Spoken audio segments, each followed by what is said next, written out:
It's time for the Tennessee Highway Safety Office High School Football Game of the Week. The Tennessee Highway Safety Office reminds you that fans don't let fans drive drunk. The Game of the Week is also brought to you in part by Delta Dental of Tennessee and Main Street Media. Now, let's go to the field and join our play-by-play hosts live from the game.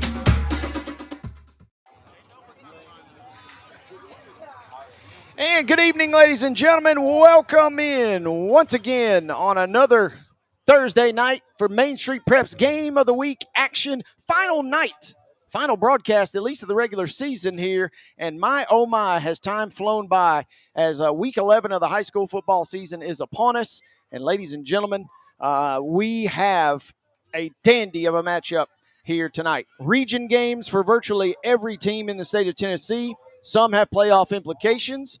Some maybe not so much. Some have title implications. And that, ladies and gentlemen, is the stage for tonight's game as we welcome in East Robertson with a record of 8-0, taking on the East Nashville Eagles here off Gallatin Avenue in downtown Nashville with a record of 4-4. But what's important, folks, both teams are undefeated, and both teams are on tap for a potential region championship if they can close it out with a victory tonight. It is going to be a fun night of high school football, and we are delighted that you guys are with us once again here on Main Street Preps. Hello, folks. Wade Neely sitting in the saddle. We're also going to be joined later tonight by Calvin White, who's on site covering this ball game for the Robertson County Connection.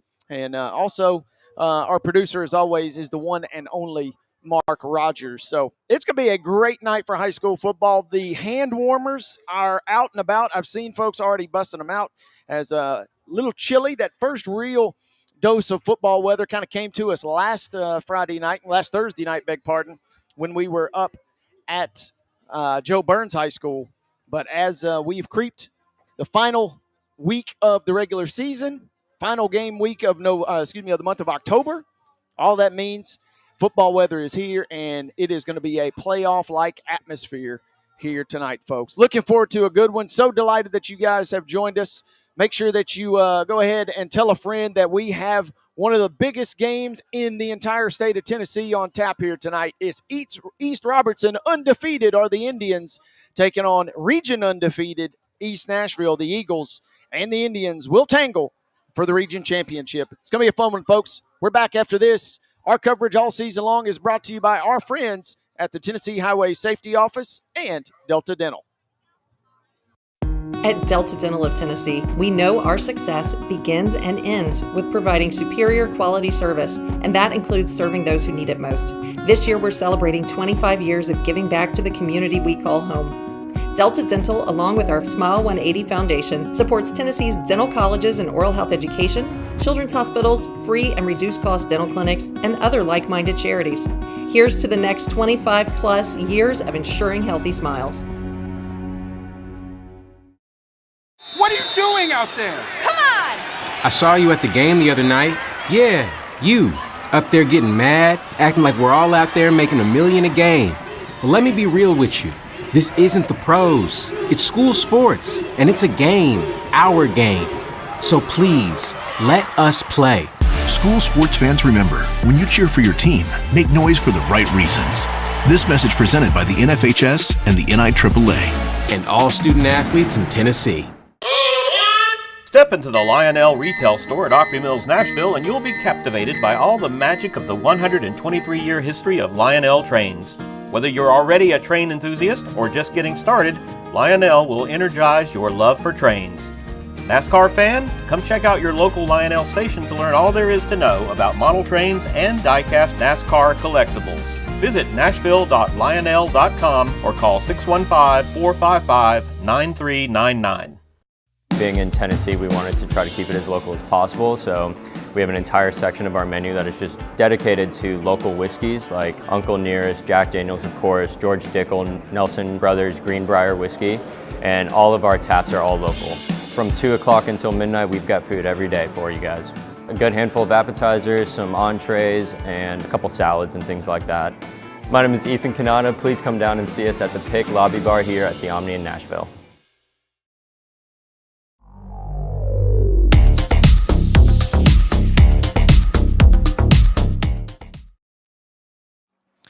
And welcome back in, ladies and gentlemen. High school football coverage moments away here on Main Street Prep's Game of the Week action. We are on the campus of East Nashville.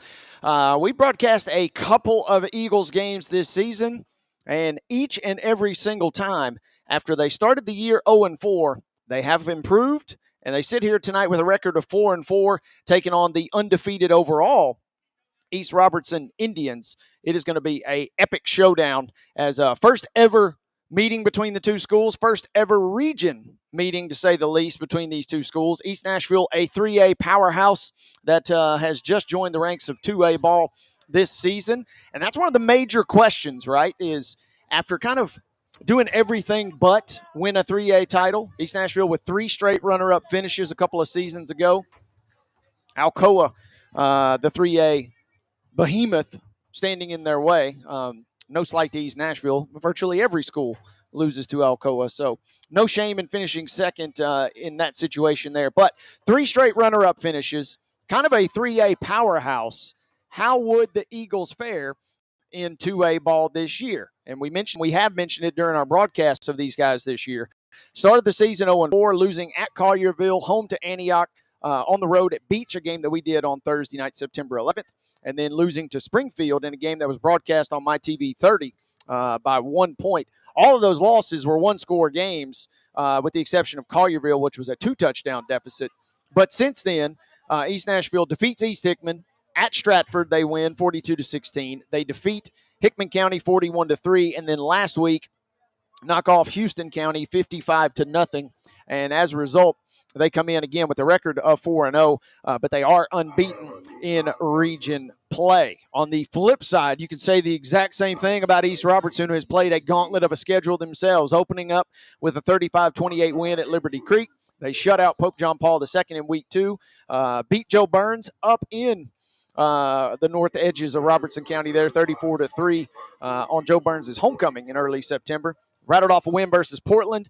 Massive dub. Maybe their most impressive win of the season came in mid-September, 28-24 versus Kirkwood up in Clarksville, taking it down the Cobras there north of the border. So a fantastic season to start, obviously, for the Indians. And then as they get into region play, blanking Hickman County 43-0, knocking off East Hickman 42-12. They shut out Houston County up in Aaron a couple weeks ago, 27-0, and then defeated Greenwood out of Kentucky, a non-region tune-up last Friday night.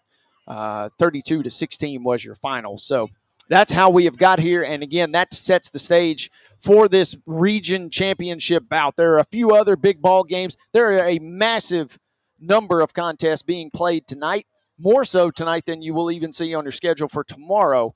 But the games that are being played tonight, I don't know that any of them will match the importance and match the significance than the one we're broadcasting here tonight on Main Street Prep's Game of the Week action. Teams have left the field. We are getting closer and closer toward our anthem, closer toward our teams running out, closer toward our opening kick. We're going to take a timeout here, and when we come back, we'll get you ready for what should be a dandy, as the East Robertson Indians have made their way over to East Nashville, taking on the Eagles for a region title. It's going to be fun, folks. Buckle up. After this 2-minute timeout, you're listening to Main Street Prep's Game of the Week action, sponsored all season long by our friends at Delta Dental and the Tennessee Highway Safety Office. When the arena lights dim for a concert, or when the crowd becomes one at a big game, you can almost feel like you're the biggest fan. But who's your biggest fan? It's the person that will get you home safely after a night of drinking. It's the person who looks out for your life to make sure you leave the stadium with someone sober. This could be a designated driver or someone who offers to get you a ride share. Because in Tennessee, fans don't let fans drive drunk. Brought to you by the Tennessee Highway Safety Office, a division of the Tennessee Department of Safety and Homeland Security. What are you doing out there? Come on! I saw you at the game the other night. Yeah, you. Up there getting mad, acting like we're all out there making $1 million a game. Well, let me be real with you. This isn't the pros. It's school sports, and it's a game, our game. So please, let us play. School sports fans, remember, when you cheer for your team, make noise for the right reasons. This message presented by the NFHS and the NIAAA. And all student athletes in Tennessee. Deep in a forest at Nashville Zoo, new creatures here for you to view. Phantoms graced in black and white swing high in trees of dappled light. In rocky crags, tall and steep, small antelopes with nimble feet. A wise old man with beard of white, a sentry perched on stony height. Amidst it all, a hunter lies, with coat of gold and steely eyes. A new adventure just for you. Leopard Forest at Nashville Zoo. Open now. If you want the latest in weather conditions, be sure to tune in to our Busy Bee Plumbing Weather Report each weekday on Mornings on Main Street. Brought to you, of course, by Busy Bee Plumbing, Heating and Air Conditioning. We will keep you updated on the latest conditions outside, like severe weather, heat, snow, rain, and even hail.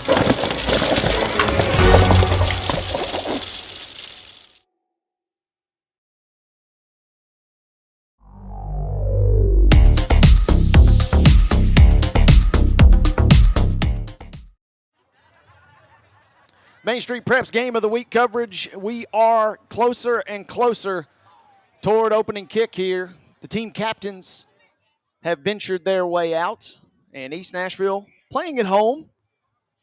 You know, senior night in a sense. We did not have a official senior night ceremony that I'm aware of.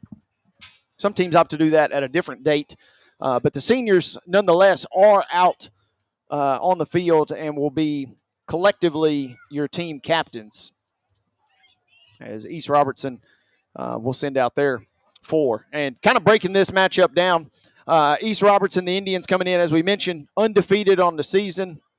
This is a team that really has been impressive on both ends, on both sides of the football. East Robertson with a couple of shutouts as I ran through that. They've only yielded 90 points a game through their 9 contests, so 10 points per contest defensively. East Nashville coming in at 130, so a little bit more than that in terms of your points per game defensively. But your offenses are certainly the kind of focal point here, and we have talked at length about how impressive East Nashville's offense is, and they've scored 260 points on the season coming into tonight. But East Robertson, 293, so these teams are more than capable of lighting up the scoreboard, but they're also more than capable of producing some magic on the defensive side of the ball. As coin toss being conducted, East Nashville had a feeling all those captains were not going to make their way out. They trotted out to the first hash marker there and then hung back. Good crowd on hand tonight. Not the shortest region trip by any means, but also certainly not the longest region trip that you might see. And I don't know if the TSSAA pulled a little antics and scheduled this one for the final week of the season, but if they did, props to them. If they didn't, still props to them, because we are going to be treated to an epic showdown here tonight. East Robertson has won the toss, and they will defer. East Robertson going to kick things off as the teams will retreat.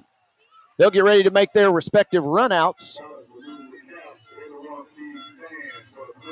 And we will have our national anthem. And when we come back, teams will be out on the field ready to rock and roll, ladies and gentlemen. Region title match here tonight off Gallatin Avenue, as East Nashville and East Robertson moments away from kick here on Main Street Preps Game of the Week action. At Delta Dental of Tennessee, we know our success begins and ends with providing superior quality service, and that includes serving those who need it most. This year, we're celebrating 25 years of giving back to the community we call home. Delta Dental, along with our Smile 180 Foundation, supports Tennessee's dental colleges and oral health education, children's hospitals, free and reduced cost dental clinics, and other like-minded charities. Here's to the next 25 plus years of ensuring healthy smiles. What are you doing out there? I saw you at the game the other night. Yeah, you. Up there getting mad, acting like we're all out there making $1 million a game. Well, let me be real with you. This isn't the pros. It's school sports, and it's a game, our game. So please, let us play. School sports fans remember, when you cheer for your team, make noise for the right reasons. This message presented by the NFHS and the NIAAA. And all student athletes in Tennessee. Step into the Lionel retail store at Opry Mills, Nashville, and you'll be captivated by all the magic of the 123-year history of Lionel trains. Whether you're already a train enthusiast or just getting started, Lionel will energize your love for trains. NASCAR fan? Come check out your local Lionel station to learn all there is to know about model trains and die-cast NASCAR collectibles. Visit nashville.lionel.com or call 615-455-9399. Being in Tennessee, we wanted to try to keep it as local as possible, so we have an entire section of our menu that is just dedicated to local whiskeys like Uncle Nearest, Jack Daniels, of course, George Dickel, Nelson Brothers, Greenbrier whiskey, and all of our taps are all local. From 2 o'clock until midnight, we've got food every day for you guys.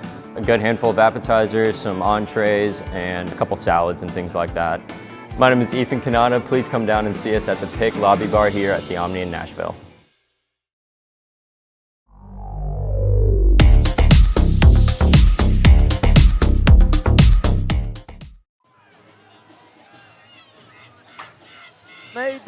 Teams have made their way out on the field on a chilly Thursday night here right off Gallatin Avenue in downtown Nashville, East Nashville, playing host to the East Robertson Indians. Our final broadcast of the regular season. What a ride it has been all year long with you guys here. Wade Neely saying hello. Our producer tonight is Mark Rogers, making the magic happen back behind the glass. Thinking about our good friend and colleague Casey Patrick as well. Casey, our analyst for the vast majority of the season.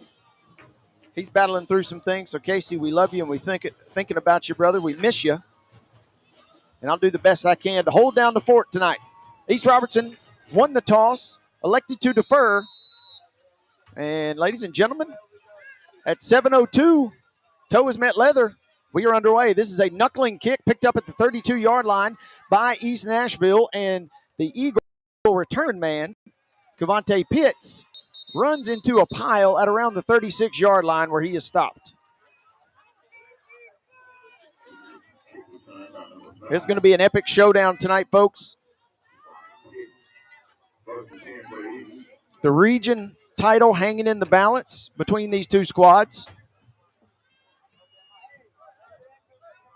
Region 6 AA football underway here as we get the Eagle offense. Dallas Covington, the standout junior signal caller, going to play fake on 1st and 10. East Nashville rolling to his right is the quarterback, and he fires one downfield. That pass is caught out in the flat, and now cutting up field. That's Victor Irogbe, the senior tight end. Irogbe did a great job of just finding space and cutting downfield. Irogbe, not really your feature pass catcher, but he is adept, and he did a good job picking up a first down. East Nashville all the way out to the 41. 1st and 10, they go quickly, and there's a handoff to number 1. That's senior Kenny Fuller. He picks up about 5, snapping it quickly. This time snuffed in the backfield. Absolutely stopped. Brought down by Seth Keith, who's a 5'10", 180-pound senior D-end. Keith just shot up, and the stretch play brought him into the waiting arms of Keith. And after going quickly, East Nashville had it 2nd and 5. Now it's 3rd and 9. 10:47 to go. This is the opening drive here on Main Street Preps Radio. From the 40, I should say, as they dump one in the flat. That is caught by Irogbe again, and nimbly wiggling his way out across the 30 and just getting enough for the first down. Needed 9, and I think he got 9.5 for the first down. Down to the 28. East Nashville is driving right to left here in this opening quarter. That is north to south. They send a man in motion on 1st and 10. They go back to Fuller on the ground. Fuller stretching it out toward the right. Finds a crease. Now he's out across the 20. And Kenny Fuller, the senior, running hard, blocked very well. And this East Nashville offense is humming. Down to the 17. They go back to Fuller, a give up the middle here. Picks up a couple. Keith had that good play a moment ago to stop Fuller on the outside. He was in on that stop there defensively. Angel Blair was also in there, the senior linebacker, 5'10", 175-pound linebacker.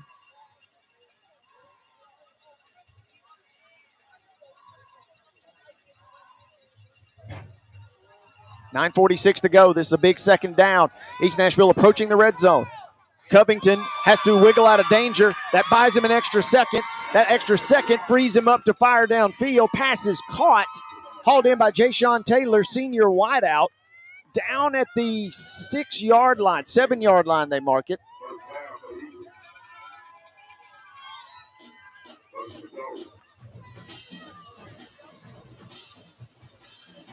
And 1st and goal, blown up. Couple of young men in on the stop there.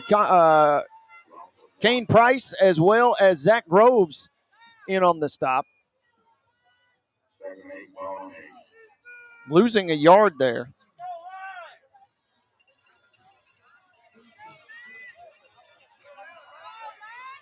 Big play coming up. 2nd and goal for these Eagles. 8:57 to go on the opening drive of the ball game. Covington play fakes. Now has to step up in the pocket. He's going to take off, calling his own number. And Dallas Covington, who is fleet of foot, but he lost his balance there, trying to escape the pressure. Otherwise, he could have really started to take off.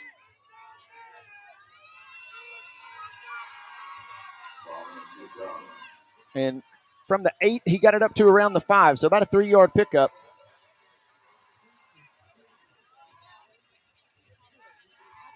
This is going to be the 10th play of this drive.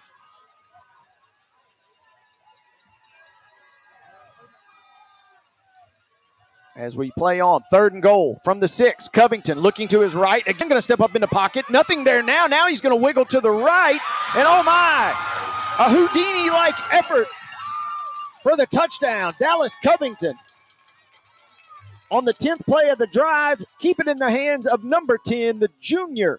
6'2", 170 pounds. He looked to throw toward the right side of the end zone. First read not there. He steps up, wants to run left. That is shut down. And he just pops loose on the right side, going over the tackle and into the end zone. 6-0. East Nashville leading this game. Great start for Coach Damian Harris's bunch here as the Eagles strike first. 6-0 is your score. Extra point is on the way. And in a game of this magnitude, special teams play will be critical. But that extra point is up, and it is good. So the Eagles strike first. 7-0 your score, leading East Robertson. We're back in 1 minute. Main Street Preps Game of the Week action brought to you by the Tennessee Highway Safety Office and Delta Dental. Deep in a forest at Nashville Zoo, new creatures here for you to view. Phantoms graced in black and white swing high in trees of dappled light. In rocky crags, tall and steep, small antelopes with nimble feet. A wise old man with beard of white, a sentry perched on stony height. Amidst it all, a hunter lies, with coat of gold and steely eyes. A new adventure just for you. Leopard Forest at Nashville Zoo. Open now. If you want the latest in weather conditions, be sure to tune in to our Busy Bee Plumbing weather report each weekday on Mornings on Main Street. Brought to you, of course, by Busy Bee Plumbing, Heating and Air Conditioning. We will keep you updated on the latest conditions outside, like severe weather, heat, snow, rain, and even hail.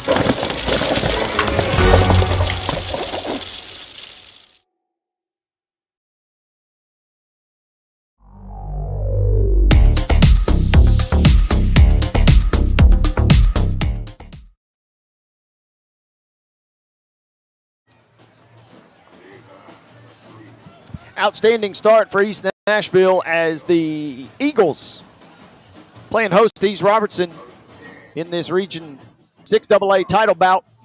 Strike first. 10-play, 64-yard drive, 3:57 off the game clock. East Robertson now, after a small return, begins this drive at their own 30. Junior quarterback Kason Young, 5'10", 185 pounds, calling the shots out of the shotgun. And 5 free yards, hard count, as the Eagles jumped in for an offside penalty.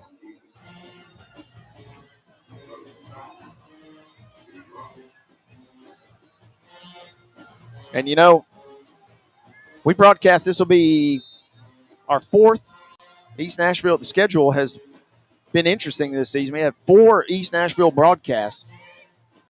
If there is one area that you are kind of concerned about thus far, it is penalties.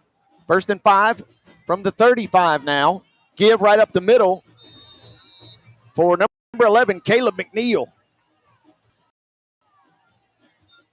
McNeil, senior bruiser. And he picked up 7 yards. Out to the 42. McNeil, 131 carries on the year, 858 yards. He scored 8 touchdowns on the ground. They go to hand it to him again. The ball hits the ground. McNeil luckily falls on it. So some mishandling, I should say, on the exchange. Ball bouncing right back into the breadbasket of McNeil. Luckily for the Indians. East Nashville scored on a 10-play, 64-yard drive to begin the ball game. East Robertson losing one on that, so it sets up 2nd and 11. And we got movement on the offensive line. Be a false start here.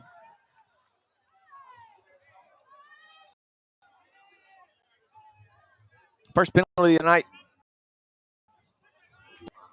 Visiting Indians. Chase Buck's head coach for East Robertson. 4 seasons, 43-6 record coming in. Done an outstanding job at the 2A level. East Robertson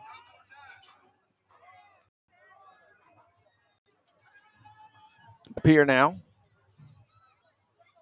as the quarterback, Young, is glancing toward the sidelines. They're getting the play call from the sideline. They're thinking about a timeout as a timeout. Play clock was running down. East was a little confused.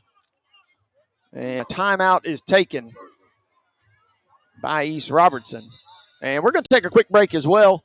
Our friends at Delta Dental bringing you Main Street Prep's Game of the Week coverage all season long. We'll step aside for a quick break and hear from our friends. With 6:11 remaining in the first quarter, it's East Nashville 7, East Robertson nothing. At Delta Dental of Tennessee, we know our success begins and ends with providing superior quality service, and that includes serving those who need it most. This year, we're celebrating 25 years of giving back to the community we call home. Delta Dental, along with our Smile 180 Foundation, supports Tennessee's dental colleges and oral health education, children's hospitals, free and reduced cost dental clinics, and other like-minded charities. Here's to the next 25 plus years of ensuring healthy smiles.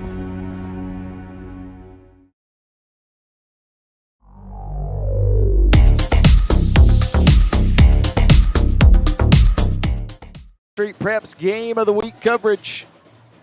Timeout taken by East Robertson. They trail 7-0 in a little bit of a hole on the scoreboard and on this drive. A penalty backed them up, but a deep ball downfield is hauled in. Great grab.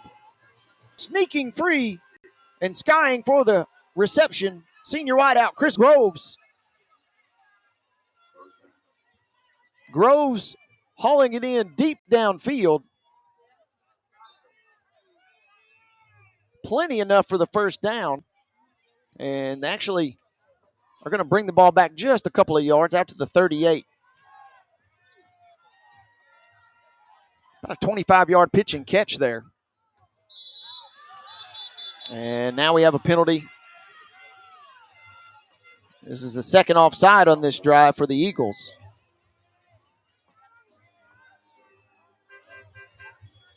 Second penalty overall. 5:49 to go. We're in the opening quarter. East Nashville got on the board with a 6-yard scamper from quarterback Dallas Covington. East Robertson trying to respond in kind here. Young has thrown 21 touchdowns, just one interception on the year.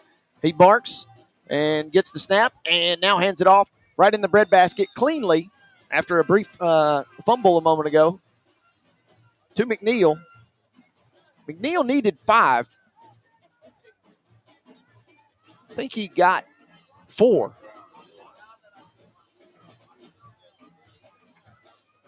Yeah, they're going to put him down after a 4-yard pickup at the 29. East Robertson, white tops, gray bottoms, maroon helmets, or maroon outline, white helmets.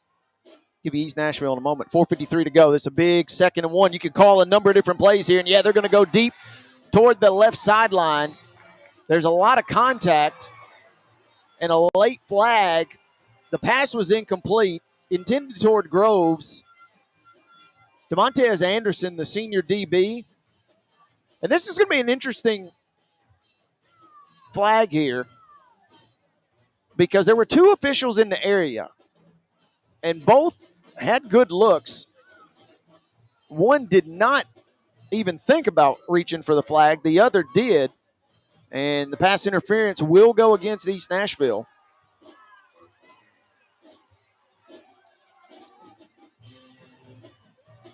Their 3rd penalty on this drive, and that's going to put East Robertson inside the red zone here.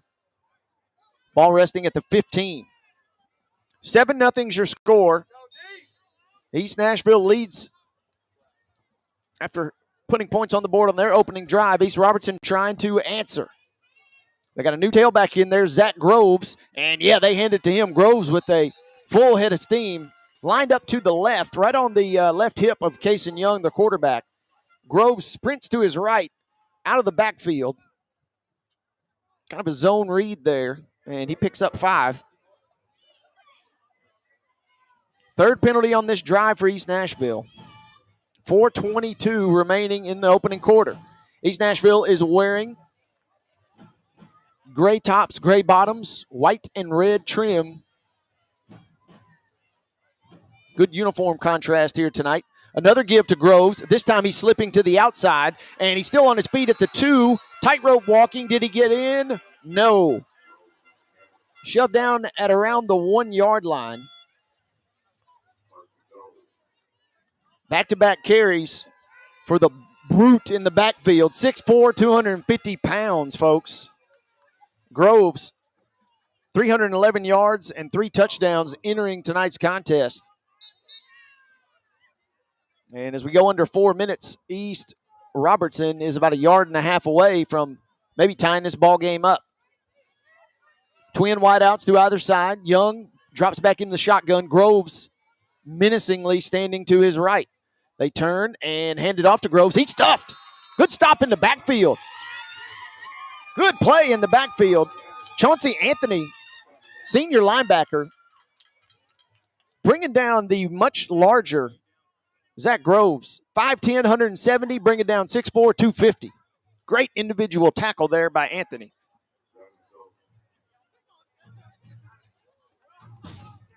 And did he lose a yard? No. No gain. 2nd and goal. 3:22 to go. Groves now lines up on the left of Young here. I got to imagine you're going to see another handoff, and there it is. And Groves is upright, and he's in. He met some resistance at around the half-yard line, but he kept his legs churning. And Zach Groves pops one in from 1 yard out for his 4th touchdown of the season.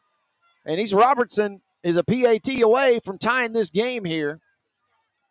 7-6, East Nashville leads. 3:08 to play. What an impressive drive for East Robertson.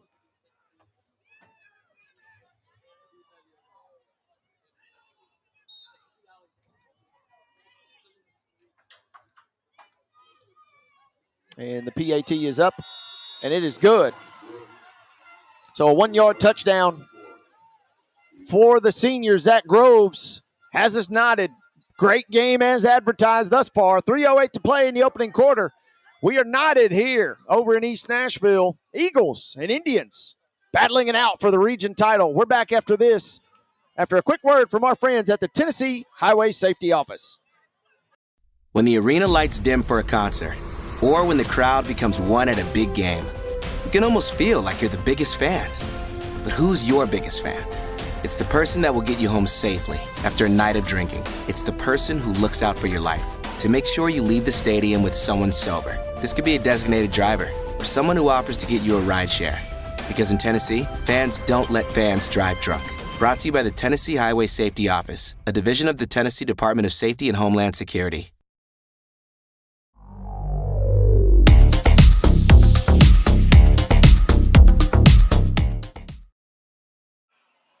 A quick kick as we return here, and East Nashville falls on it, luckily.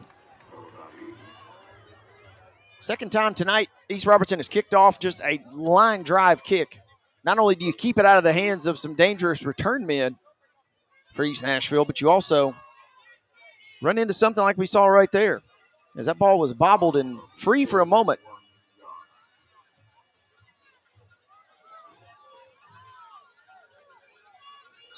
East Robertson with an 8-play, 70-yard drive, chewed up about 5 minutes of clock there. 3:03 to play in the opening quarter. At the 42-yard line, their own 42, East Nashville is going to run on a stretch play to the left. I don't know who the ball carrier was. It was kind of hard to see. And finally, Cortez Murphy.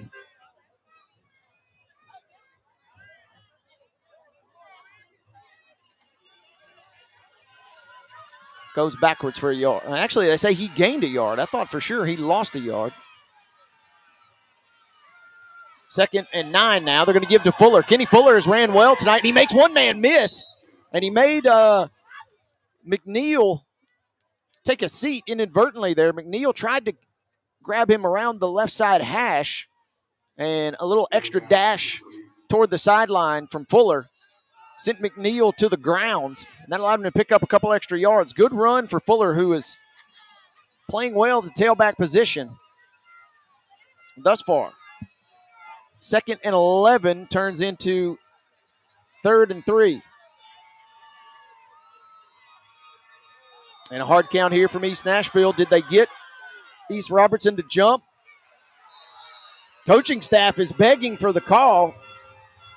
East Nashville snapped it, and it was almost as if they snapped it trying to catch East Robertson in the neutral zone, but that was not the case. They snap it quickly here. They're going to go for it on 4th down and stuffed. And in the blink of an eye, East Robertson gets a turnover on downs defensively. The folks from Robertson County, I don't know if the entire town shut down tonight over there in Cross Plains, but man, they traveled well and they are fired up on that far sideline. Turnover on downs. East Nashville on 3rd and 3 administered a hard count. And East Robertson did jump. Did they jump all the way into the neutral zone? The officials said no. And then quickly on 4th down, they nearly had 12 men on the field, East Robertson. East Nashville snapped it quickly. No flag there. And the turnover on downs. Now a deep ball. Oh, beautiful ball caught downfield by Cade Brooks.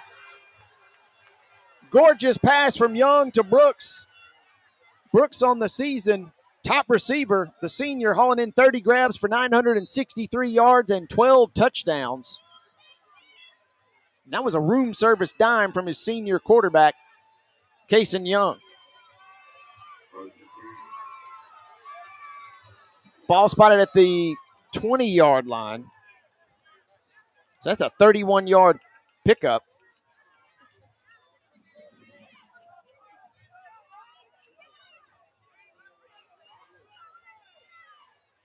As East Robertson Looked like they were going to go up tempo and then slow things down. 1st and 10.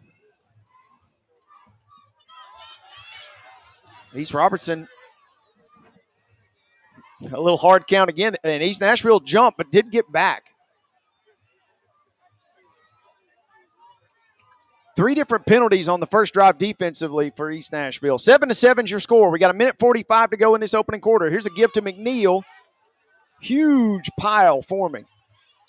I'm not kidding, folks. Out of the 22 on the field, 19 of them are involved in the pile.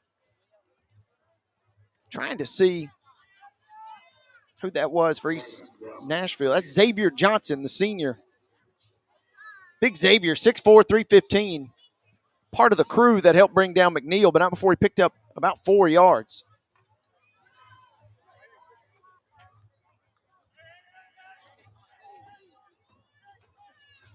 Down to the 16-yard line.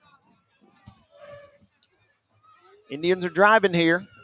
Scored on their opener to tie the ball game. East Nashville looked great on their first offensive drive. Things were kind of clicking after the first 2 plays before they turned it over on downs. Here's another give to McNeil. He picks up 3.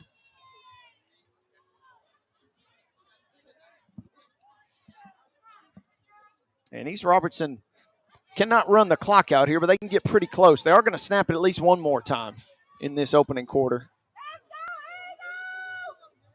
Eagles looking for a stop defensively. Young calls his own number. Quarterback keeper by design right up the middle. 3rd and 3. And Kason Young, who is fleet of foot, like his counterpart, Dallas Covington, he runs that one all the way down to the 5. And that's how the quarter will come to a close. East Robertson's going to let the final 10 seconds burn off. After a shaky start, the undefeated Indians have delivered a counterpunch and are looking to throw a haymaker to go ahead here. We will open the second quarter. First and goal for these East Robertson Indians. 7-7 for now, though, your score. We're back in 1 minute. Main Street Preps Game of the Week coverage from East Nashville continues after this. Deep in a forest at Nashville Zoo, new creatures here for you to view. Phantoms graced in black and white swing high in trees of dappled light. In rocky crags, tall and steep, small antelopes with nimble feet. A wise old man with beard of white, a sentry perched on stony height. Amidst it all, a hunter lies, with coat of gold and steely eyes. A new adventure just for you. Leopard Forest at Nashville Zoo. Open now. If you want the latest in weather conditions, be sure to tune in to our Busy Bee Plumbing weather report each weekday on Mornings on Main Street. Brought to you, of course, by Busy Bee Plumbing, Heating and Air Conditioning. We will keep you updated on the latest conditions outside, like severe weather, heat, snow, rain, and even hail.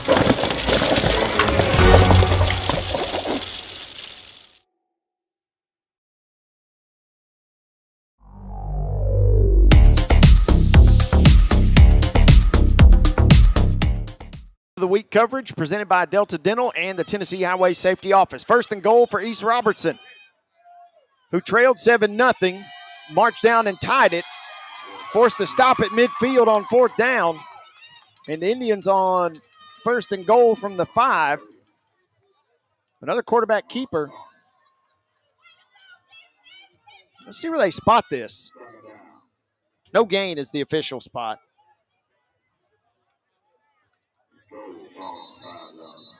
And now the officials. Oh, man, I thought we're having a conference between the officials and what I thought was going to be 1 or 2 players from either team.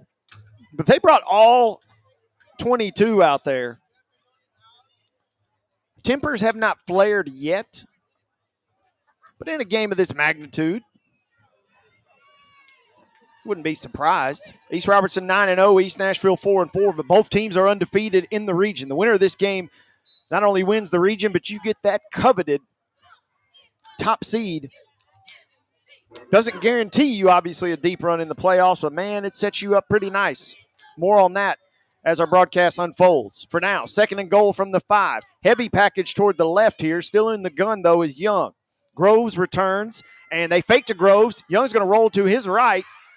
Nobody there to throw to. He does tuck it and run. Good pursuit on that far sideline. Trying to track down a DB that at least forced him out of bounds. I think that was Cavante Pitts.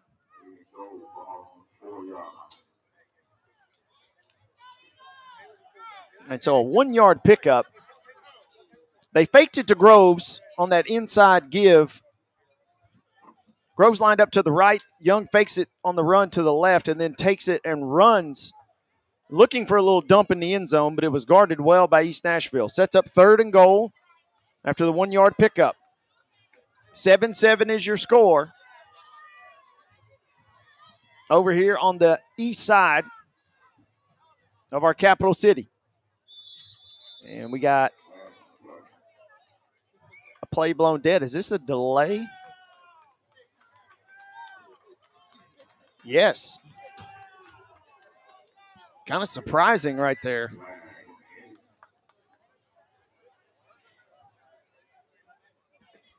And second penalty of the night for East Robertson.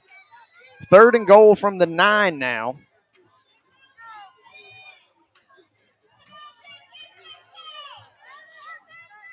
Covington and Groves with the 2 touchdowns. Groves remains in. They use him as a decoy, faking it to him. They complete a pass downfield, I think, to McNeil. Yes, McNeil hauled one in, but he is stopped immediately at around the 7. And Coach Brooks doesn't waste much time. He sends the field goal unit out. And that is a big stop for East Nashville, who turned it over at the 49. A 3-and-out. They went for it quickly on 4th down, turned it over on downs.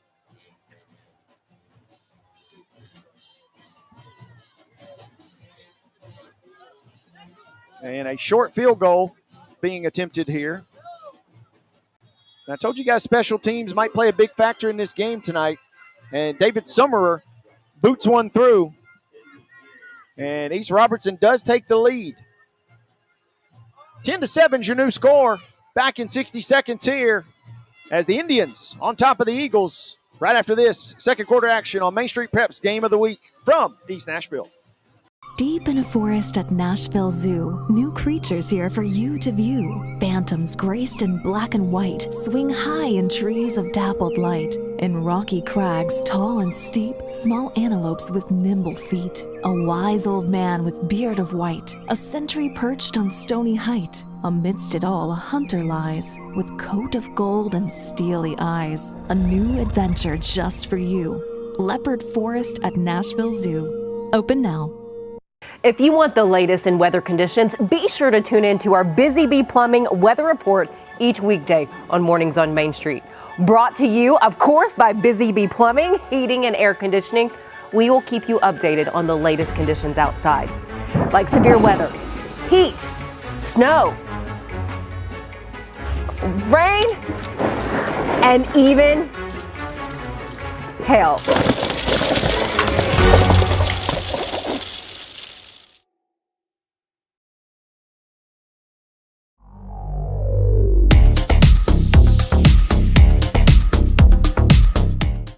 East Robertson cashing in on a short field, but East Nashville's defense at least holding the Indians to a field goal.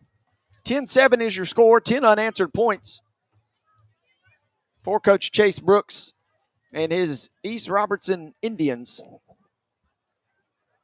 I mentioned Brooks and that impressive record, 43-6 overall, as he takes over 4 seasons ago. 11 wins, 13 wins, 10 wins, and then 9 now. That could climb, obviously, as we continue on. Head coach Damian Harris for East Nashville. He's 27-10 in his 3 seasons at the helm. Here comes Covington and the East Nashville offense. The kick went out of bounds. And we have encroachment.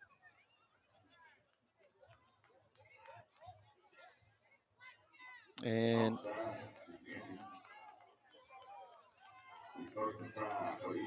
both teams have been guilty of jumping into the neutral zone tonight. So that puts East Nashville, out to the 40.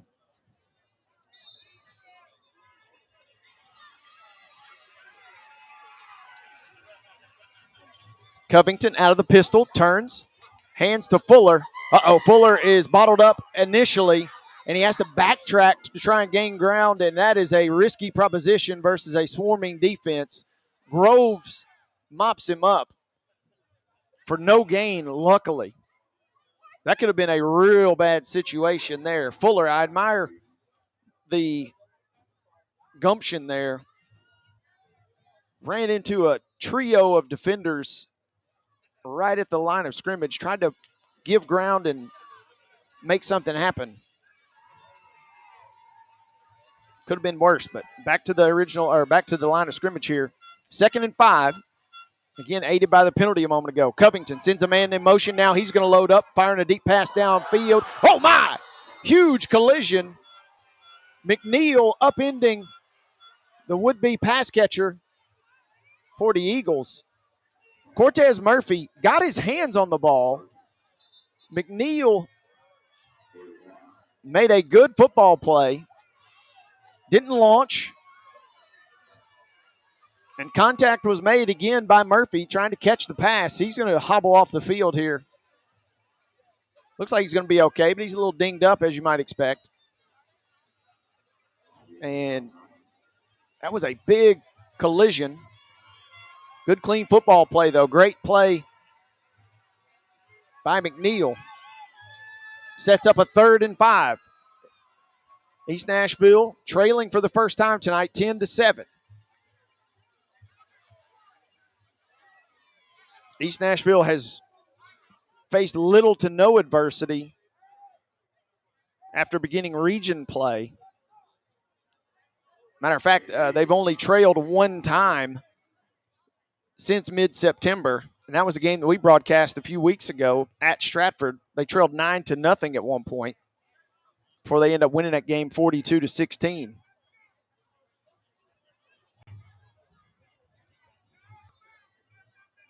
We're going to give you guys as many scores as we can at halftime. Again, a massive slate tonight. Big play here, though. 9:27 to go till halftime. 3rd and 5. Covington play faking. Dropping back deeper in the pocket. Now rolling to his right. Nothing's open. He's toward the sideline. He's just going to have to get rid of it. I don't know how Covington eluded the hit there, but he also, there was nobody that I noticed in the area, but he somehow was able to get a pass off and actually skips at the feet of Malachi Harris. Would have been a real acrobatic play. But back-to-back incompletions, and all of a sudden, folks, East Robertson has 4 stops, and now, after turning it over on downs right around midfield, they're not that far from midfield. East Nashville is going to send out the punt unit. We have seen some wild special teams play in our couple of East Nashville games this season. This is not the best punt you've ever seen, but it was a good, clean snap, and it was a decent kick. It knuckles out of bounds at East Robertson's 42, where the Indian offense will try it out.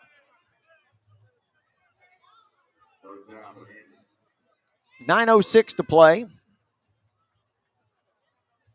in a 10-7 ball game.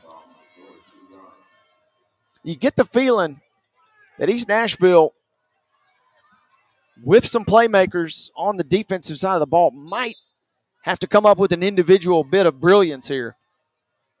Look for a guy like Pitts, who's been a lockdown corner all year. Maybe he could get something going. Give up the middle, though. McNeil, oh, my. Big-time hole opening up for Caleb McNeil, who had that huge hit a moment ago to break the pass loose defensively. He picks up 7 yards on 1st and 10.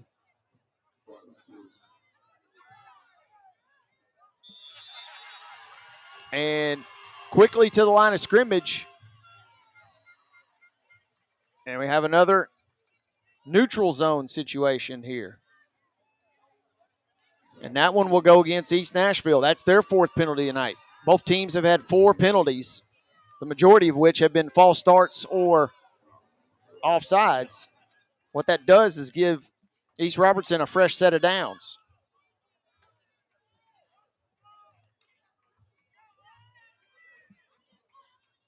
Ball resting on the far side hash for East Robertson. McNeil standing to the left hip of the quarterback.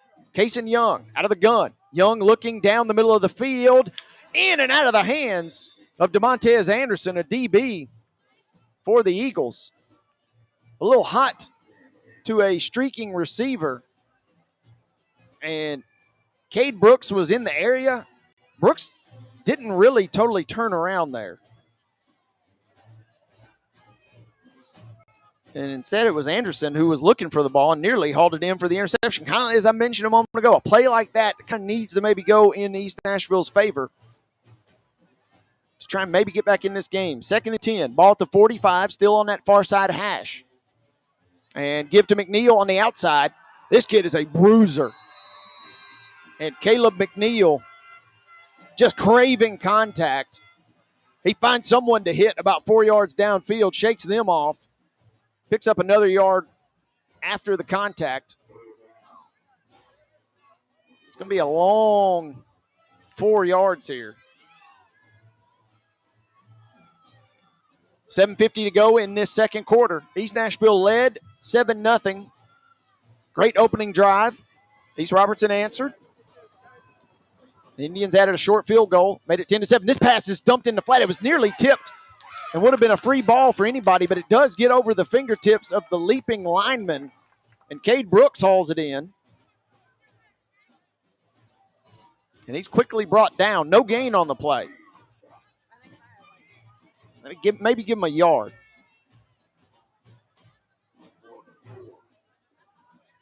This game has been as good as advertised, folks. Region 6 AA title hanging in the balance here.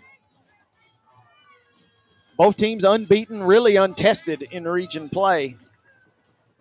And it all has come down to this. On Halloween Eve, if you will. And East Robertson's going to bleed the clock and then take a timeout. We're going to take a timeout as well. Don't go anywhere, folks. We got a dandy on our hands. It's East Nashville and East Robertson Indians ahead 10-7 midway through the second quarter.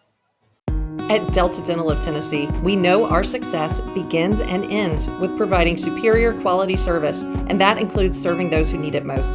This year, we're celebrating 25 years of giving back to the community we call home. Delta Dental, along with our Smile 180 Foundation, supports Tennessee's dental colleges and oral health education, children's hospitals, free and reduced cost dental clinics, and other like-minded charities. Here's to the next 25 plus years of ensuring healthy smiles.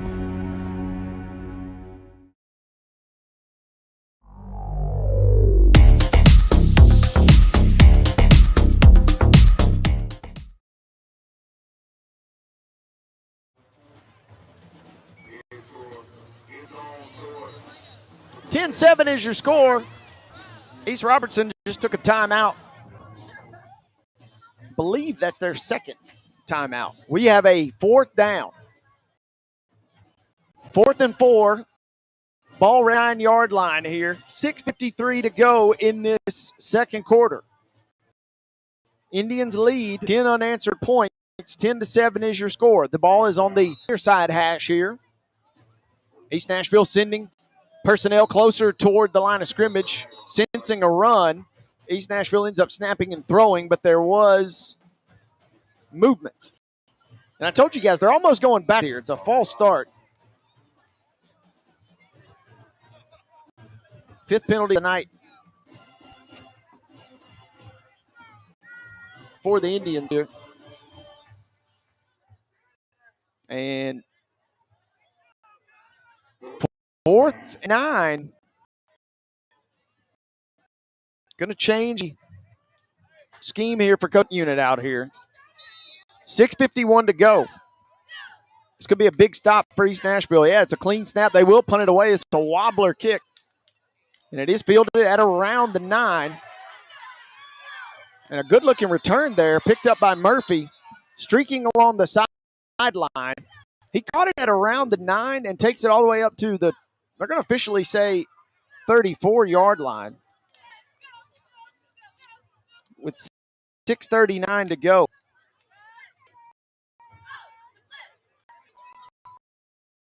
Little confusion there. Would-be tackler for East Robertson kind of stopped and is pointing as if to say a fair catch. You see one. And now the officials have conferred, and yeah, they're going to bring this back. Couldn't see who the would-be tackler was, but they stopped immediately.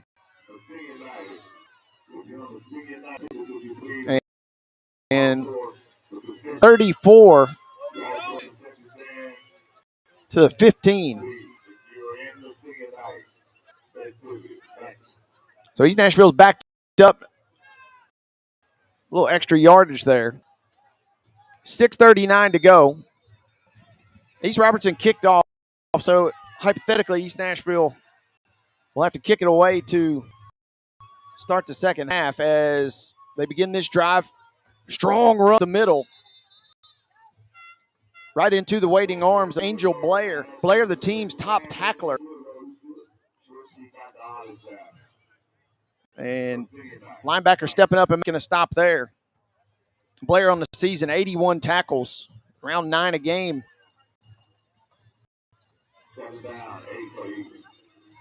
And about a 2-yard pickup, though, for Fuller, who has this new tailback, as there's another give. And second straight tackle for Blair. A little more yardage, though, for Coach Harris's Eagle offense here.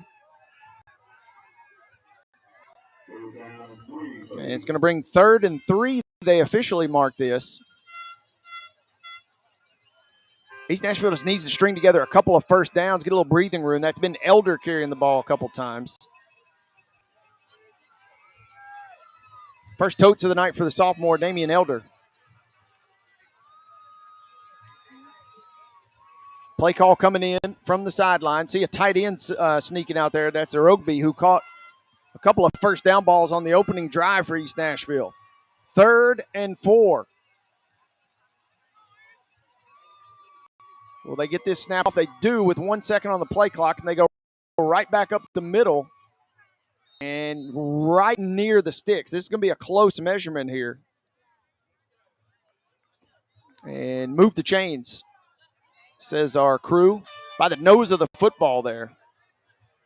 That is a big first down because not only does it give a little extra breathing room for East Nashville, but also keeps East Robertson, who's got some momentum offensively, off the field here. Out to the 25 now.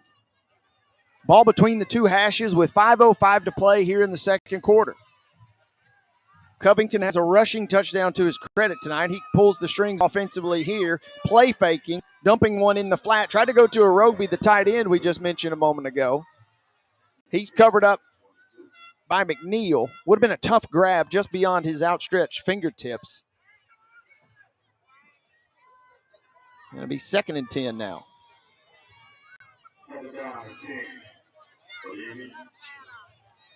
Clock will stop with 4:52 to play.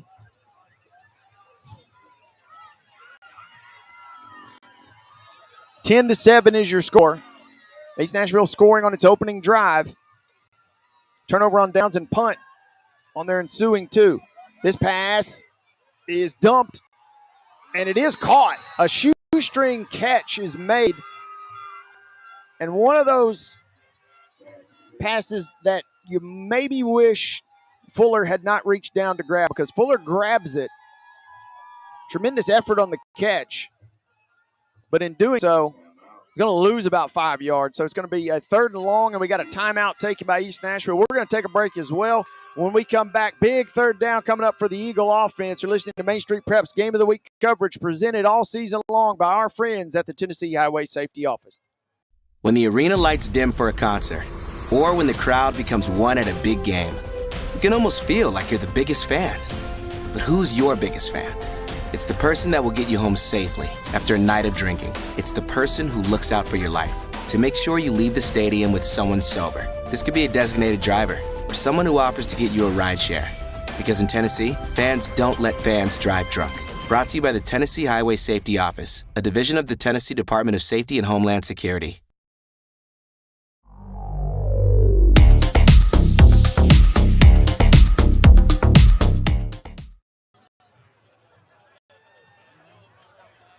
Big third day coming up, folks. It's been a day of a first half.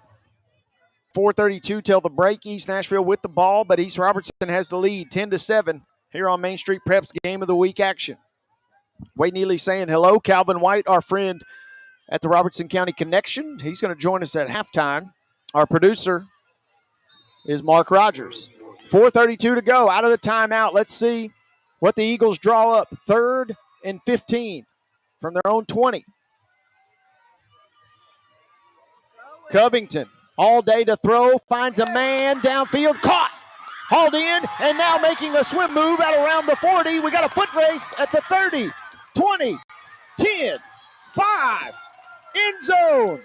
Cortez Murphy on a beautiful catch, leaping toward his own sideline, hauled it in at the 45, stops on a dime, cuts up field, made one man miss around the 50 and was off to the races.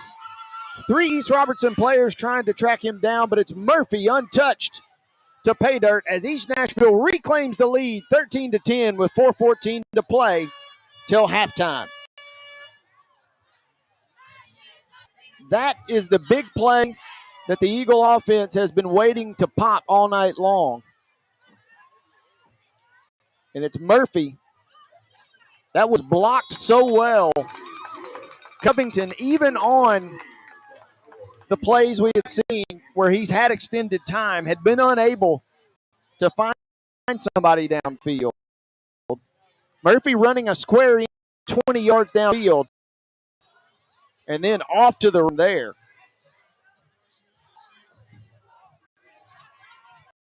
Beautiful pitch and catch, but an electric for Cortez Murphy, senior, to pay dirt. An 80-yard, and East Nashville's point was up and good.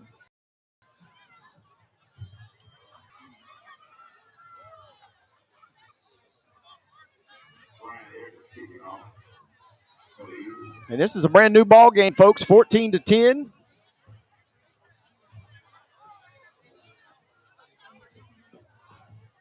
Six-play drive for the Eagles. 85 yards.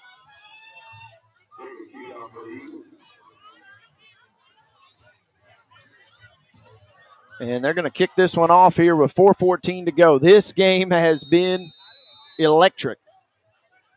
We've seen both teams now with a counterpunch. East Nashville's kickoff. This knuckles down at around the 20, picked up by the Indians and carried out of bounds, I believe, by Rogby. Waiting to see who officially. I think we got 2 different tacklers there. We got Marshawn Batts, number 42. And we also have Jalen Henry.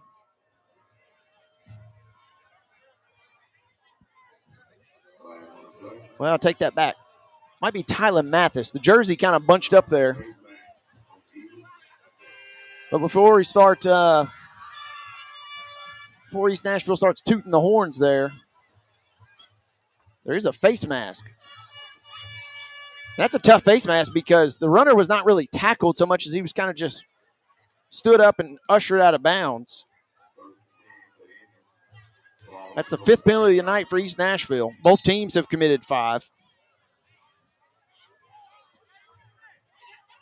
1st and 10, ball at the 45-yard line. Young and the East Robertson offense going to work. Quickly out to the 50, about a 5-yard pickup there for McNeil.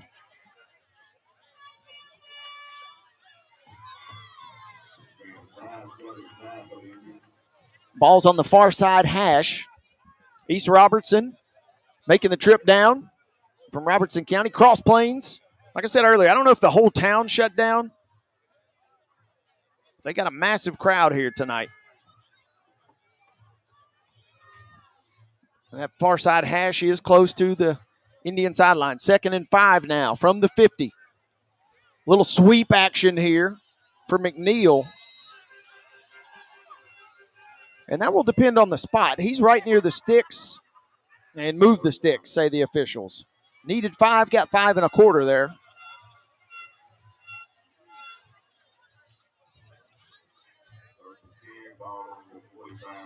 Right at the 45.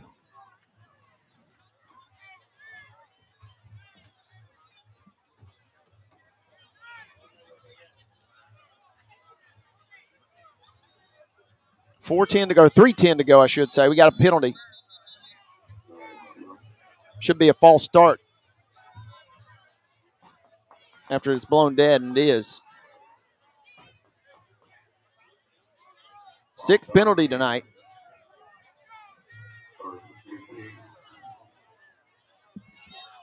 East Nashville scored to make it 7-0. East Robertson with 10 unanswered. Really looked like they were kind of wrestling momentum away. And then in the blink of an eye, the playmaking ability of Covington and Murphy, an 80-yard pass play, about a 30-yard pitch and catch, and then a sprint to the finish for the touchdown. 1st and 15 now, right back to the 50. Here's a sweep to the right, and that is a decent-looking stop. Cade Brooks on an end around there. But there is a penalty. Let's check the infraction here. 2:23 to go till halftime. If East Nashville can get a stop and keep East Robertson off the scoreboard here, that'll be a massive win to close this quarter. It's a 3-yard pickup as the play stands currently. Our lead official is conferring with one of his crewmates on that far sideline.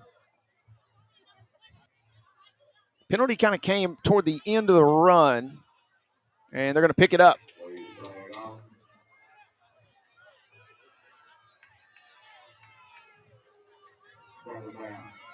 So it should be 2nd and 12.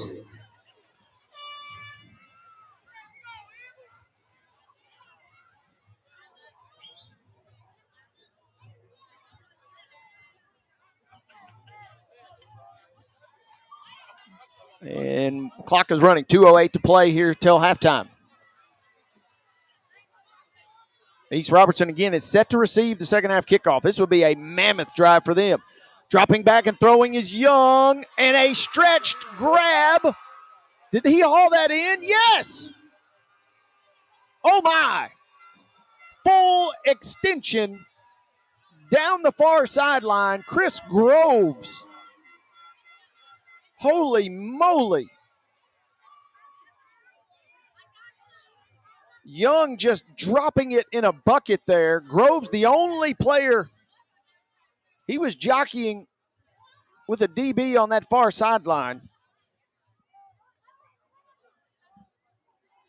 And somehow made a diving grab, full extension to haul it in. 1st and 10 now from the 15. They give to McNeil.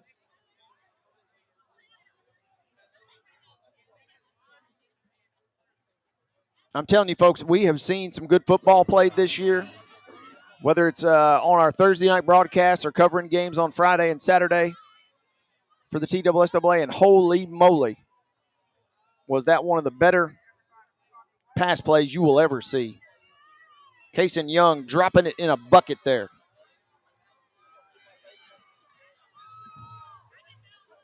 McNeil got a yard. They play fake it to him here. And that pass is incomplete, but a flag comes in.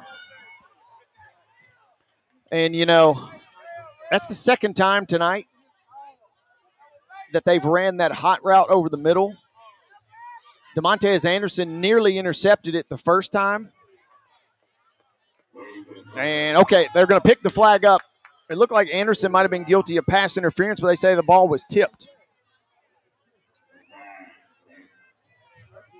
So if we're being honest, Anderson, it was kind of incidental contact, tangling feet there and tripping up the wideout.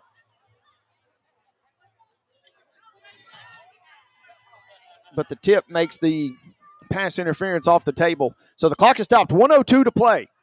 We're in the second quarter. East Nashville leads 14-10. Region championship game here tonight on the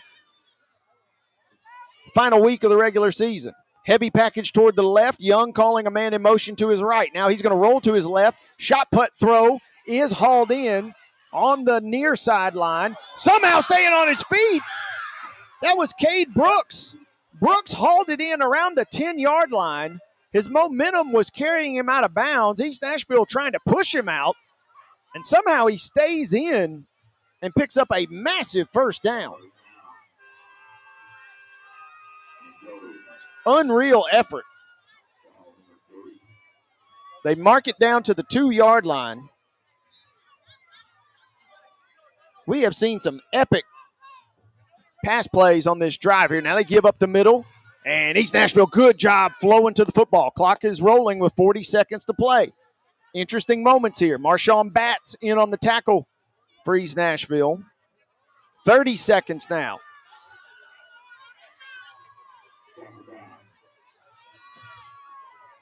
And with 20 seconds to play, Groves comes in, the heavy back, and they're going to snap it to him, and he walks in for the touchdown. We were a stop away from things really getting interesting, but Zach Groves rumbles in for a 2-yard touchdown, and East Robertson retakes the lead. What a drive and what a couple of throws from quarterback Kason Young. The room service dime to an outstretched grasp of Chris Groves. The biggest play of the drive. That put them in red zone status. They converted. Here's the ensuing PAT. And Summerer puts it up, and it is good.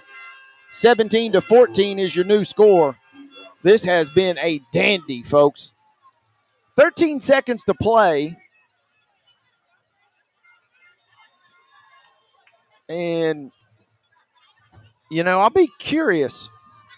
East Robertson has not kicked it deep, but their last kickoff went out of bounds.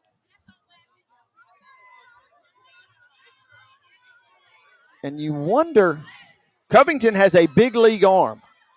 A Hail Mary is definitely in consideration. And with 13 seconds, if you kick it deep, you got guys like Pitts, who's already got a couple of returns for scores this year.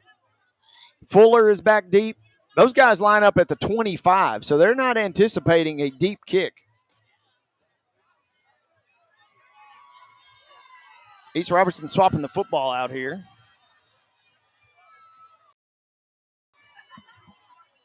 This is going to be a little interesting here because this is not your normal offense you're kicking away to with 13 seconds.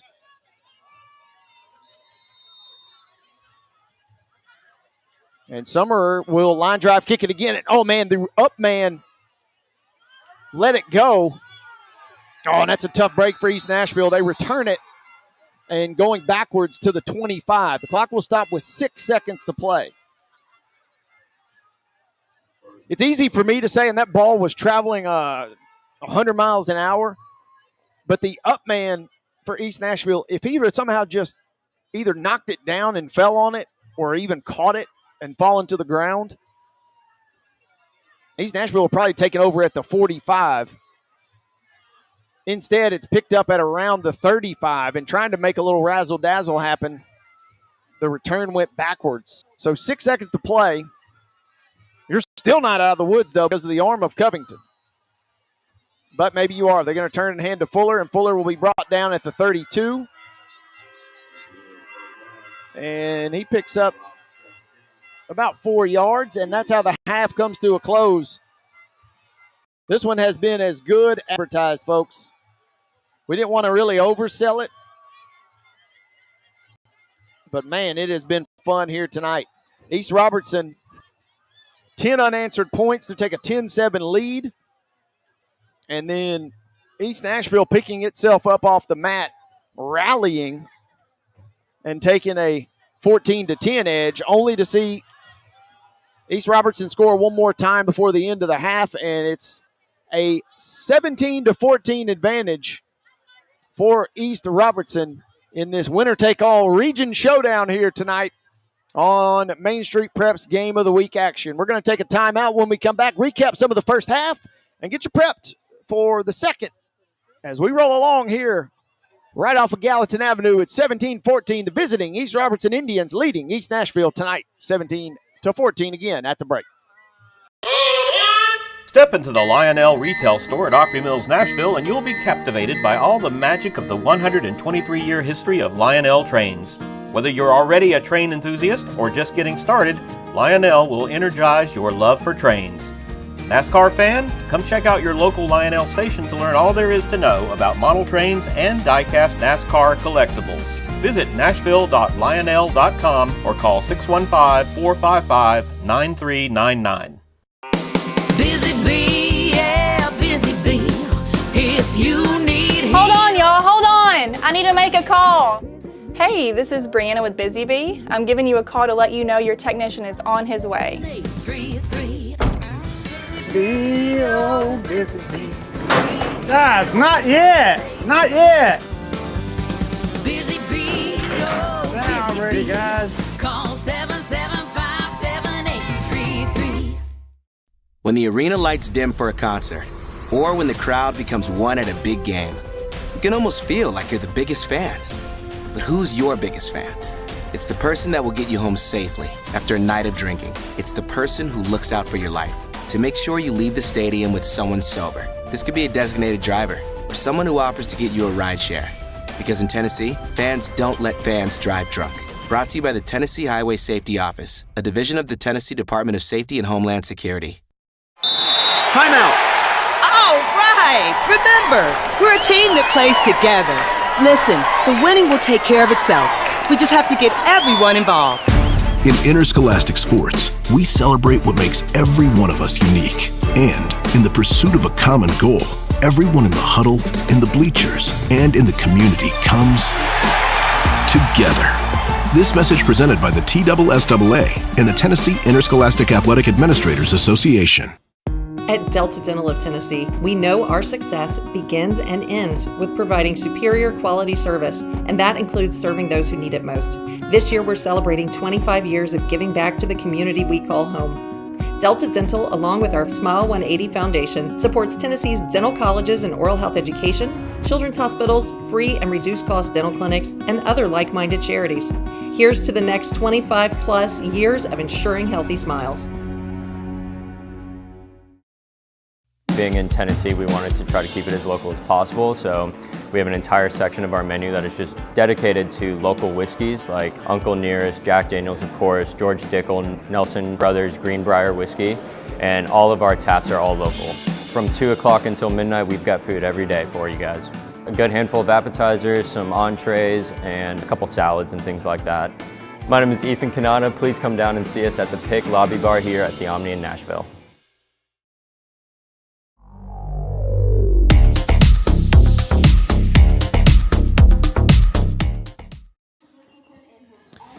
As we welcome you back in, folks, you're listening to Main Street Prep's Game of the Week coverage brought to you all season long by our friends at the Tennessee Highway Safety Office and Delta Dental.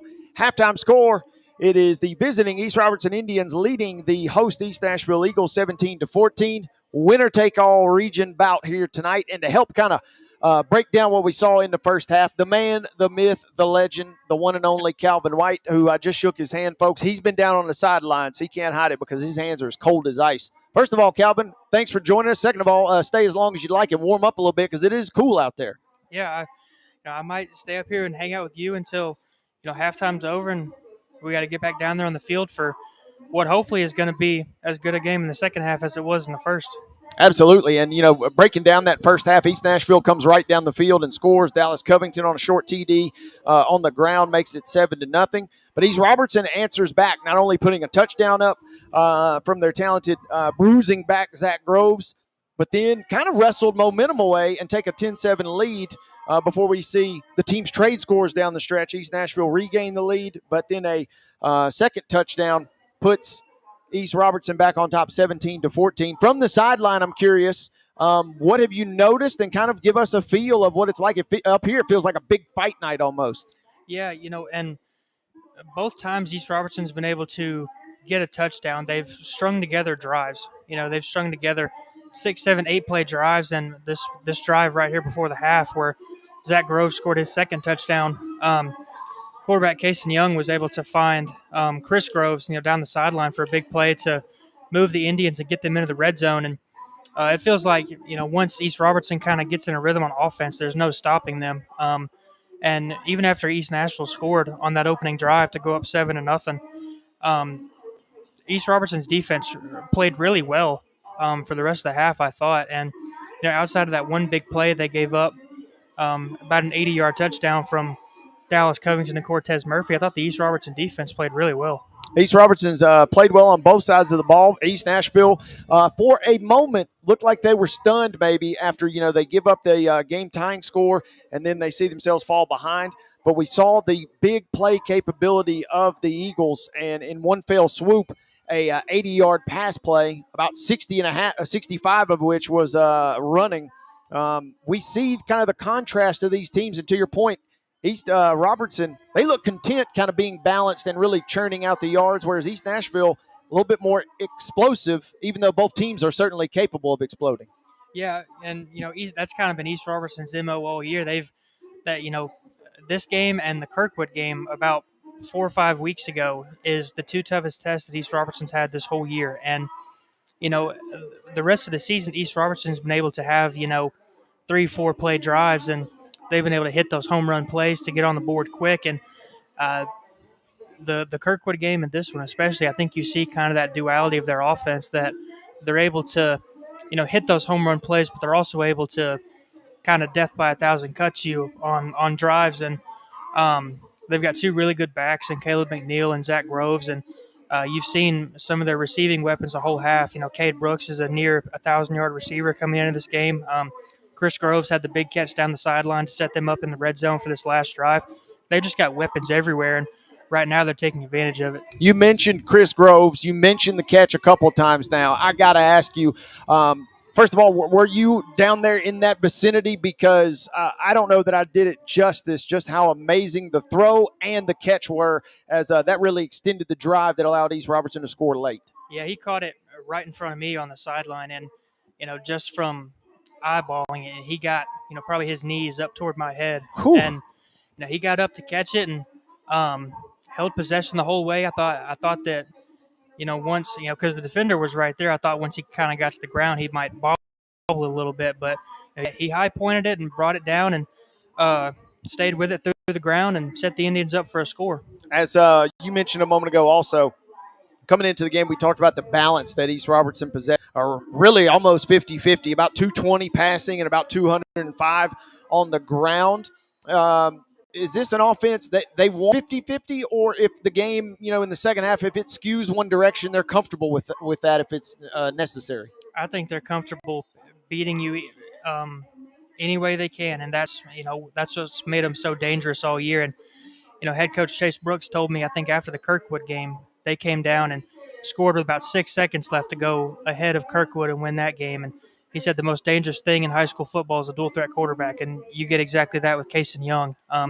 If he's not at 2,000 yards passing this year, he's very close. And he's run for 300, 400, 500 yards, I want to say. Everything that dude starts with him. He was a 2A Mr. Football finalist last year, and barring anything unforeseen, I think he wins the award this year. With that being said, we're talking with Calvin White, who's been down on the sidelines for us here in the first half. You heard Calvin a couple weeks ago in that Shelbyville-Clarksville game with Casey. 17-14, East Robertson leading East Nashville here at halftime. Calvin, one other storyline in the first half. Penalties for both teams. I think both ended up maybe 6 in the first half. Is that something that is out of characteristic or out of the norm in your mind for East Robertson? Because we've done a few East Nashville games and they are prone to hurt themselves. But I'm curious if that's something that has plagued the Indians as well at times this year. Yeah, that is something that has been characteristic of East Robertson throughout this year. I covered them against Houston County a couple weeks ago. They probably had 10 or 15 penalties in that game, but they're so explosive and they're so good that a lot of times they can get away with that kind of stuff, and they put themselves behind the chains for 1st and 15 or 1st and 20, stuff like that. They've been able to hit those home run plays to where it doesn't really matter because they've been playing teams that aren't to the level of an East Nashville. But you saw it a couple times as well. East Robertson was able to get East Nashville to jump on defense to force an offsides penalty. I think that's turned into 2 or 3 first downs for the Indians so far. Some of those drives came up empty, but you're still chewing up clock and keeping the ball. But I guess teams like this, and once you get into the postseason, East Robertson probably doesn't want as many penalties in the playoffs as they have throughout this regular season. Calvin, you mentioned kind of raised an interesting point a moment ago. These teams obviously have played a gauntlet of a schedule in their non-region games. But then once we, in a weird twist, once the games got into region play, there were kind of cakewalks for both of these respective squads until tonight. And I'm curious, even though one team is obviously going to win and get the 1 seed and the other will certainly get the 2, but this kind of almost feels, sure, you want to win it, but this also feels like a really fantastic tune-up because we're seeing 2 teams that really could make a deep run in the postseason, and they're tangling here tonight. Yeah, and when you talk about East Nashville, that's a program that's played in 3 of the last 4 Class 3A state title games. Mm-hmm. They didn't win any of them, but Alcoa had a little something to do with that. Yeah, one of the best teams in the state, got in your way. I don't think anybody's going to be mad at that. But playing in 3 of the last 4 state title games, and East Robertson was in the 2A state championship game just 2 years ago. And if it works out right and each team advances that far, this could be a rematch that we potentially see in the state semifinals. I'm looking forward to it. This has been as fun of a game as we had hoped as we get ready to close out our Main Street Preps Game of the Week coverage this season. We will get into postseason action. And, Calvin, they can read all about this game and other games from you. Tell everybody where exactly they can find your work. Yeah, you can read my story from tonight at the RobertsonCountyConnection.com. You can also read about it in our print edition in Robertson County. And you can also read it on all of our Main Street Preps social media pages and websites. Awesome. Calvin, final question. Did you bring any hand warmers? I did not, which is turning out to be a mistake.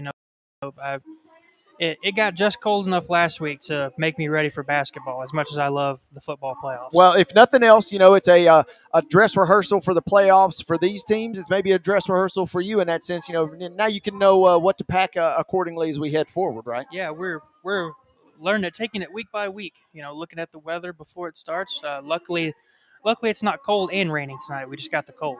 We can deal with one, but maybe not both. You're right. Calvin, thank you so much for joining us. At halftime, we're going to take a quick timeout and let you continue to thaw out here. But, again, thanks for joining us here at the break. Thank you for having me. Calvin White joining us. Make sure, by the way, quick, cheap plug, in addition to reading his work online, you can catch Calvin as part of our crew at Main Street Sports Today. We broadcast each and every single weekday from 2 to 4 p.m. Calvin is with us on Tuesdays and Wednesdays, including with yours truly on Tuesday afternoon. So make sure that you check that out each and every single week on Main Street Sports Today.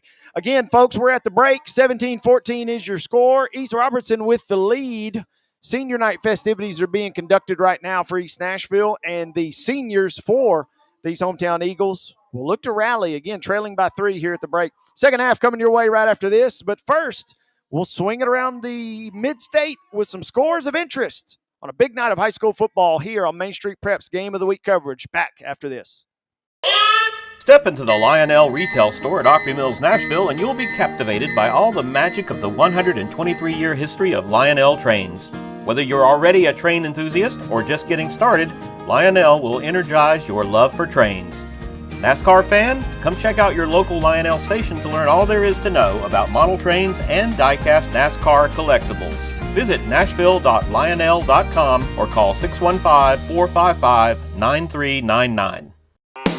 Busy bee, yeah, busy need to make a call. Hey, this is Brianna with Busy Bee. I'm giving you a call to let you know your technician is on his way. 3-3. Busy bee. Guys, not yet. Not yet. Busy bee, oh, Now busy I'm ready, bee. guys. Call 775-7833. When the arena lights dim for a concert, or when the crowd becomes one at a big game, you can almost feel like you're the biggest fan. But who's your biggest fan? It's the person that will get you home safely after a night of drinking. It's the person who looks out for your life to make sure you leave the stadium with someone sober. This could be a designated driver or someone who offers to get you a ride share. Because in Tennessee, fans don't let fans drive drunk. Brought to you by the Tennessee Highway Safety Office, a division of the Tennessee Department of Safety and Homeland Security. Timeout! All right! Remember, we're a team that plays together. Listen, the winning will take care of itself. We just have to get everyone involved. In interscholastic sports, we celebrate what makes every one of us unique. And in the pursuit of a common goal, everyone in the huddle, in the bleachers, and in the community comes together. This message presented by the TSSAA and the Tennessee Interscholastic Athletic Administrators Association. At Delta Dental of Tennessee, we know our success begins and ends with providing superior quality service, and that includes serving those who need it most. This year, we're celebrating 25 years of giving back to the community we call home. Delta Dental, along with our Smile 180 Foundation, supports Tennessee's dental colleges and oral health education, children's hospitals, free and reduced cost dental clinics, and other like-minded charities. Here's to the next 25 plus years of ensuring healthy smiles. Being in Tennessee, we wanted to try to keep it as local as possible, so we have an entire section of our menu that is just dedicated to local whiskeys like Uncle Nearest, Jack Daniels, of course, George Dickel, Nelson Brothers, Greenbrier whiskey, and all of our taps are all local. From 2 o'clock until midnight, we've got food every day for you guys. A good handful of appetizers, some entrees, and a couple salads and things like that. My name is Ethan Kanata. Please come down and see us at the Pick Lobby Bar here at the Omni in Nashville.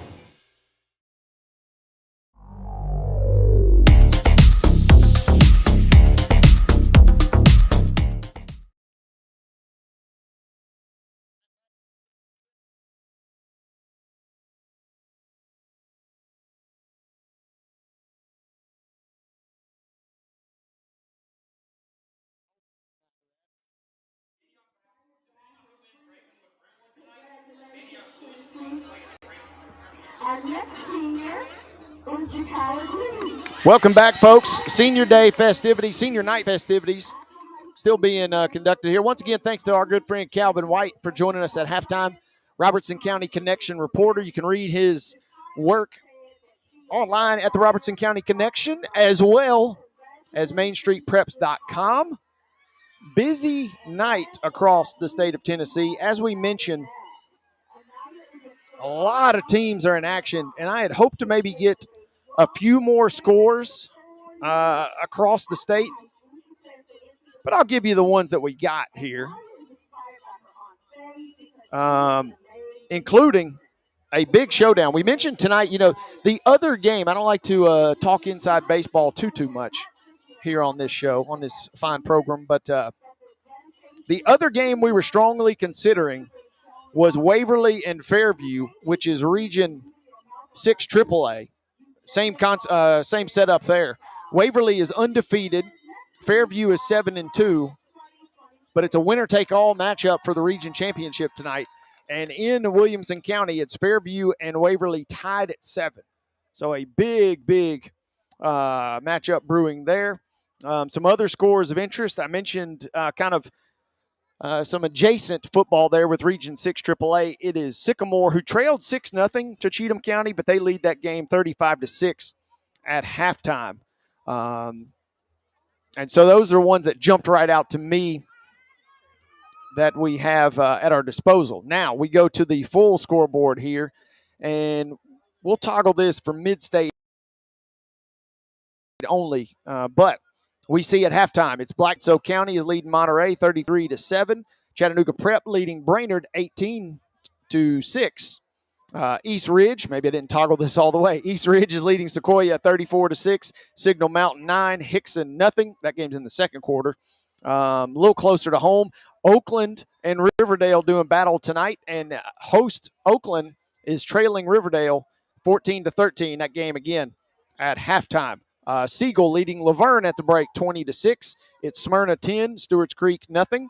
Other games in our area, Clay County is taking it to Joe Burns, who was our broadcast location last week. We were hoping to have good thoughts and good vibes for our friends from Joe Burns because they took such good care of us last week. But right now it's Clay County taking care of the Red Devils 30-7. Gallatin leading Wilson Central 26-0. It's Gordonsville 15, Smith County nothing. Lawrence County is leading Lawson at halftime 16-7. It's Lebanon 7, Cookville 3. Green Hill is cruising over Mount Juliet. Man, that game last year, one for the ages. Epic showdown to close the regular season. Hasn't worked out this way for Mount Juliet this year. They came in 2-7, and Green Hill is roughing them up 39-0. Stone Memorial leading White County 6-0. Upperman 21, Macon County 0. Late in the second quarter, should be at halftime, as a matter of fact. It's Summertown on the road at Adamsville, and Summertown leads that game 14-10. Lewis County is edging Decatur County Riverside at the break, 36-6. It's Marshall County 28, Creekwood 15. Also at halftime, it's Montgomery Central 6. This is a real score. This is a real football score, not baseball. Montgomery Central leading Spring Hill 6-2. And that game is interesting because Marshall County, if they win, they're undefeated in region play. They will claim the region championship. But Creekwood, even though they lost earlier in the year to Spring Hill, they're still alive. They need to win tonight and hope that Montgomery Central beats Spring Hill, where they're getting one half of that. Montgomery Central leads at the break. But again, Marshall County's on top versus Creekwood 15. That would be interesting because Creekwood would finish the year 4-6 and win the region. So there's something you don't see every day. Other scores at halftime. It is Richland leading Moore County in the Raiders versus Raiders battle. 14-0 again at halftime. Richland on top. Richland is closing in on a second straight region championship. Page is leading Nolensville 21-0 at the half. Waverly and Fairview, I mentioned, are tied at 7. Ravenwood undefeated, leading Brentwood 13-3 at the break. A little closer than you might expect. Springfield at 8-1 is leading White House, but only 21-14 again at halftime there. And that is all of our Division I scoreboard that I can tell you guys about. Kind of glancing across Franklin Road Academy, that game has already been pulled off the books. For those that did not see earlier in the week, Columbia Academy didn't have enough players. There was injury concerns. They forfeited the game. So Franklin Road Academy picks up a win via forfeit over Columbia Academy. Also in Division II action, it's Davidson Academy 15, Pope John Paul II 7. Christian Brothers over in West Tennessee defeats Father Ryan 31-10. Tough season for the Fighting Irish, who fall to 1-8. St. George's leading Evangelical Christian 14-13. And that, to the best of my knowledge, is all the scores at our disposal here in the Mid-State.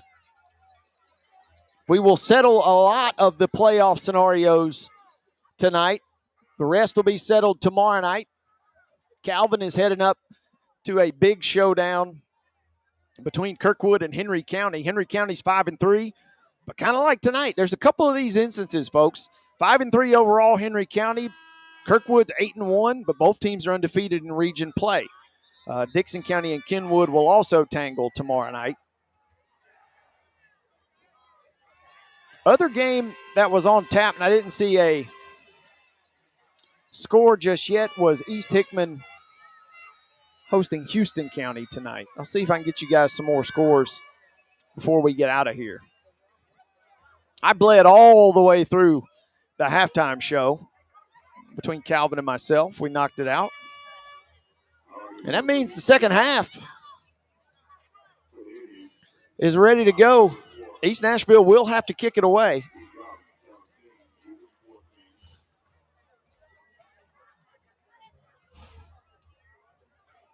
And 17-14. Not only did East Nashville, I told you guys, some schools, they opt to have senior night on the first night of the regular season or a previously other scheduled night. Keep the focus on football as the old school mentality would go. Here's the kickoff, fielded at the 15. East Robertson will sweep toward the left.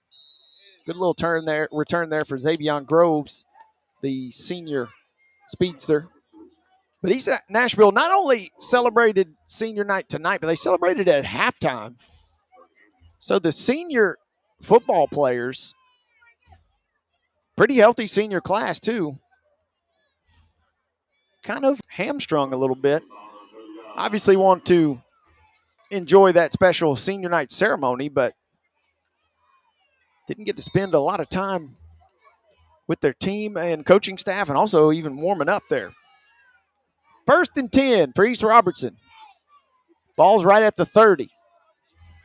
Give up the middle to McNeil. McNeil gets some decent yardage there. Xavier Johnson, the big 6'3", 15 tackle, rides him to the turf.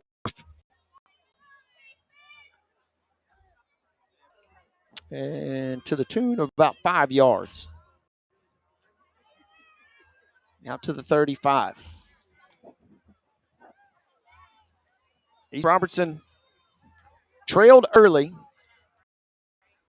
Opening drive for East Nashville was a touchdown. East Robertson did bounce back and eventually take a lead.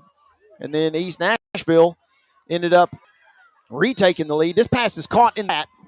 Brought down with the ball is Xavion Groves. He's going to be shy by about a yard, I think, by the time they spot this.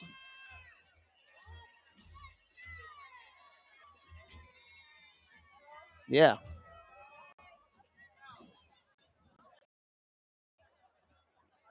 A 1 full yard. 3rd and 1.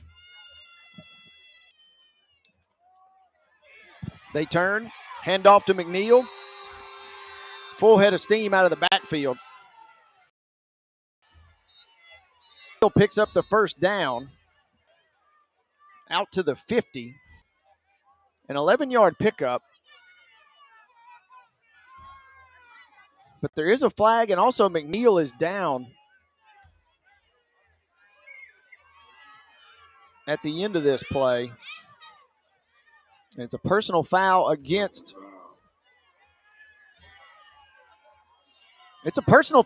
East Nashville, and the official just made a motion for an ejection. DeMontez Anderson, a senior DB. Yeah, and he's tossed. And Anderson spikes his helmet.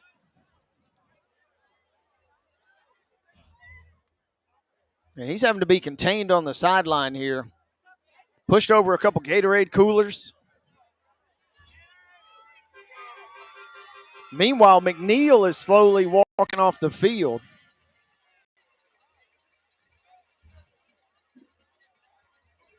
We're going to have to check all of the Anderson has been a key player in this game. 2 plays in particular. He's made great stops over the middle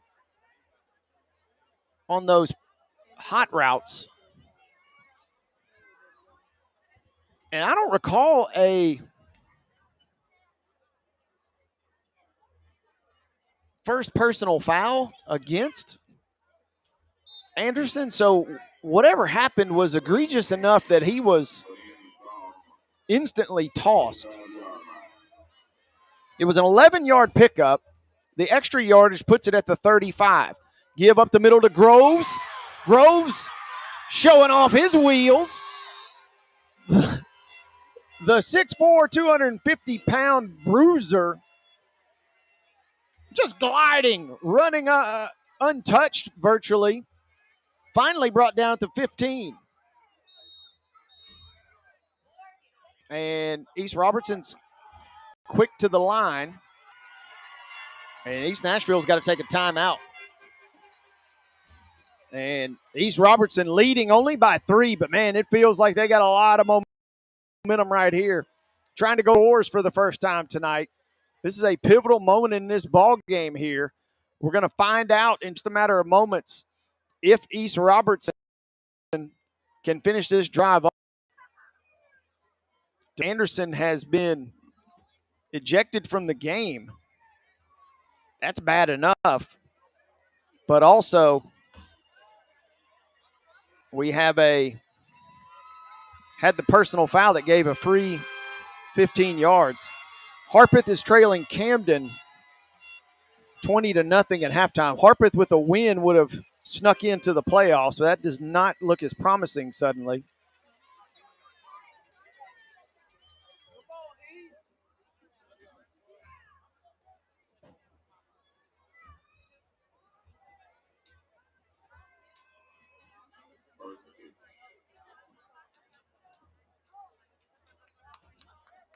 And finally checking out of the timeout here. East Nashville had to call a timeout just to kind of gather from the 15. Here's stutter step in the backfield, kind of tiptoeing up to the line of scrimmage. We've seen him with some real burst, but he kind of was hesitant right there. And again, McNeil, I have eyes on him on the far sideline. He left on the same play that Anderson was ejected. And quarterback Dallas Covington, man, we've talked and gushed a lot about Covington, not just tonight, but all season. But Covington is over on the sidelines, completely away from the rest of the team, talking to his senior cornerback and wideout, DeMontez Anderson, who has been ejected from this game. That's some good leadership right there from a talented junior QB. This pass, misfire, a rare misfire from Kason Young there. It's going to set up 3rd and 11. And suddenly, East Nashville with a little momentum here, or at least a chance it's a momentum, because we saw earlier in the first half, Coach Chase Brooks did not hesitate to send out the field goal unit, leading by 3. You wonder if he would do that again. That was on a much shorter distance. Pass.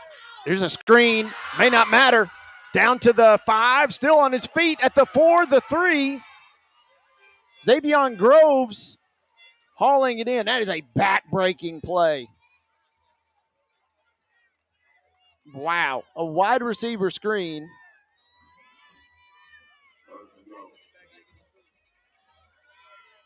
For about 14 yards.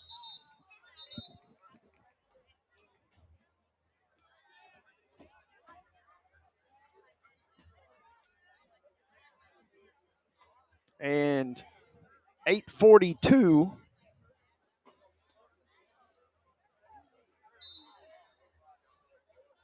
They'll wind the clock. They actually mark him at the 3. 13-yard pitch and catch. But that is a back-breaking play. Again, 3rd and 11.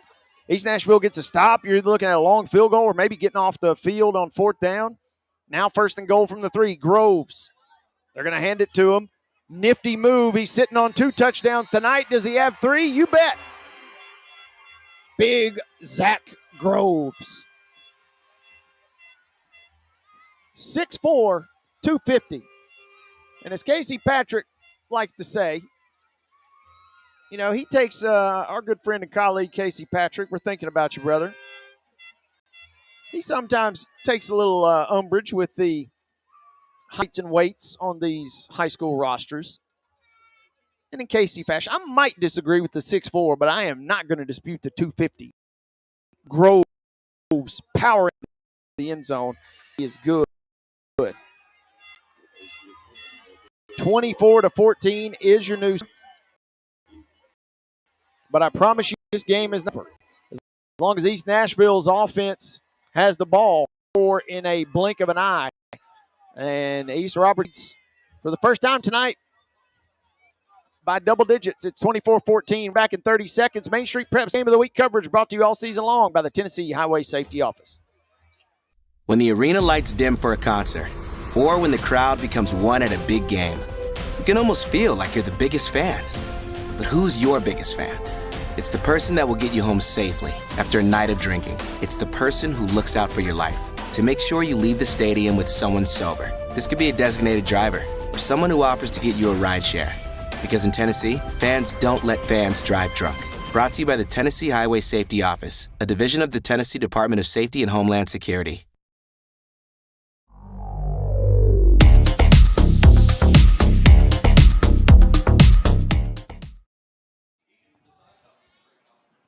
(24-14) your score.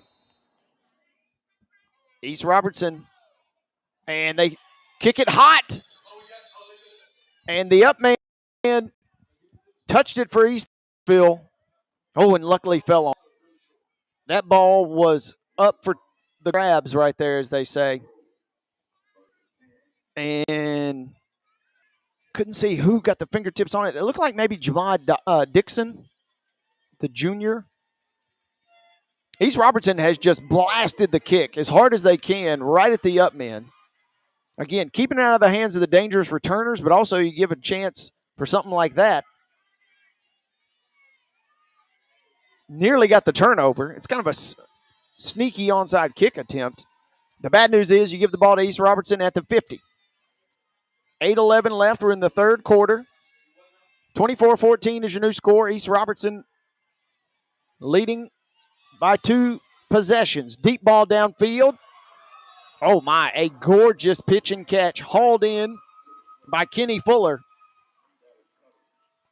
Covington dropping one right down between the hashes at the 25-yard line. 25-yard completion there. Turning and handing right off to Fuller. Fuller out of the backfield kind of just ran a little bit of a post route there. And they go right back to him. Gain of 4.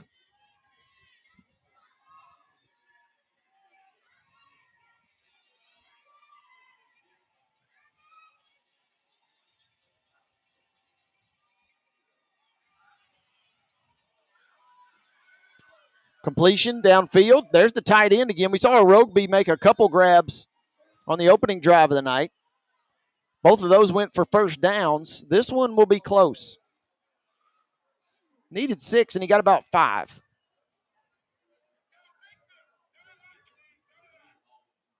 Third and 1, 7:02 remaining.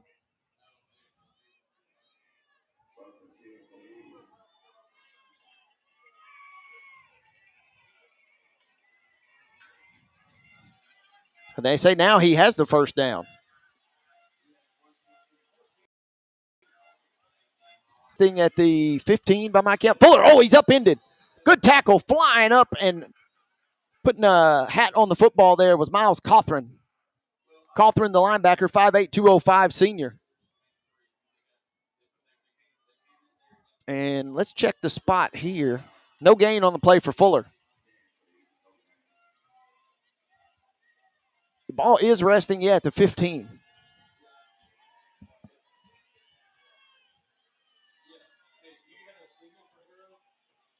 Twin wideouts to either side.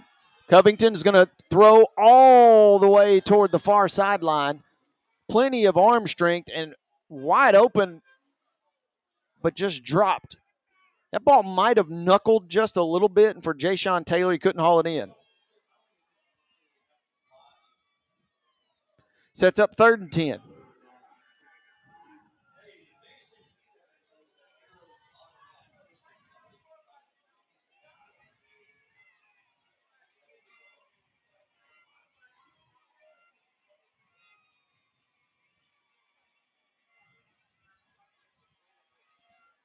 .601 to play. East Nashville's driving toward the north end zone here. You got to assume they'll go for this, trailing by 2 touchdowns. Oh, Covington, pocket breaking down. He lost the football right before act. That was Seth Keith on the sack. And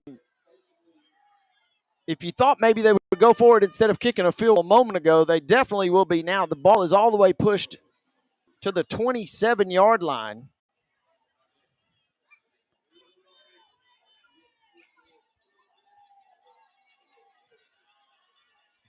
And from the 27 down to the 5, what was that, 4th and 22? 4th and 23, they officially call it. Covington out of the gun, looking toward his left pocket, breaking down. This time he is sacked. Absolutely smoked in the backfield. Zach Groves flying off the left side edge, and Groves virtually untouched. By the time that Covington was wanting to deliver it, Groves was there to meet him, greet him, and seat him. 2.5 sacks now on the year for Groves, who's got 3 touchdowns tonight. And now East Nashville really up against it here. Still trailing only by 2 scores, but your defense has got to come up with probably a turnover. That's the second time tonight the Eagles have turned it over on downs.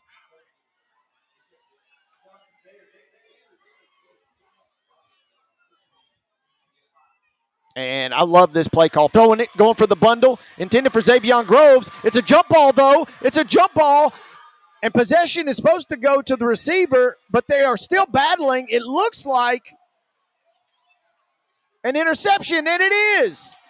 A late penalty will come in away from the ball. But my goodness, what an interception. And Jamad Dixon, who again, East Robertson, I love the play call.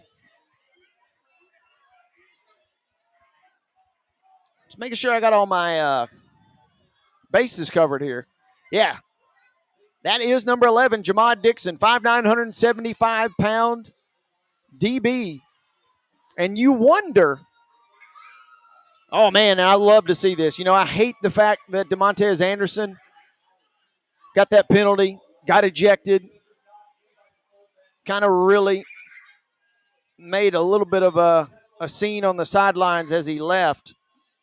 But he's allowed to remain at least behind the play, and every one of the defenders going over and patting him on the back. And you wonder if Dixon was in that spot right there because of the ejection. That is the individual playmaking that East Nashville can produce. Here's an end around. 1st and 10 from the 27. 4:35 to go in this third quarter. 24-14 is your score.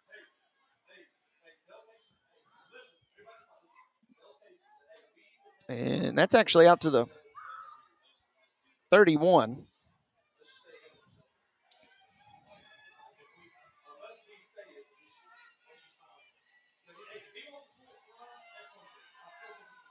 Man in motion, man in orbit, as the football nerds would tell you. We got a false start. 7th penalty of the night for East Nashville.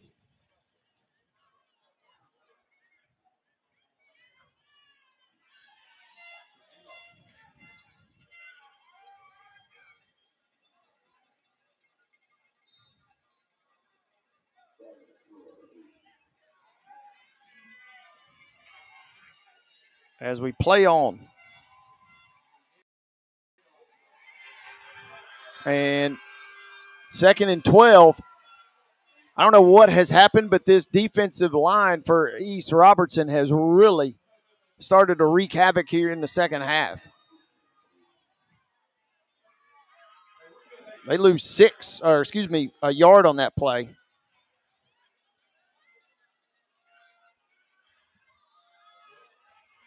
It's going to bring up 3rd and 15. False start, and then now losing yards. Now Covington. First option out there, he's going to flee. Covington loose, out to the original line of scrimmage, still loose on that far sideline. East Robertson did push him out of bounds a couple yards shy of the yard to gain. right in front of the East Robertson assistant coach, by the way. I just want to point this gentleman out. Wearing a polo and shorts tonight.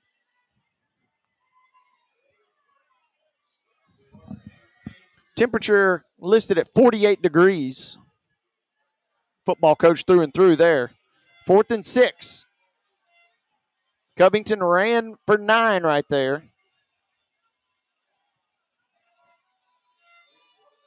And the ball at the 31. Remember, East Nashville burned a timeout already. And they're going to have to burn a second.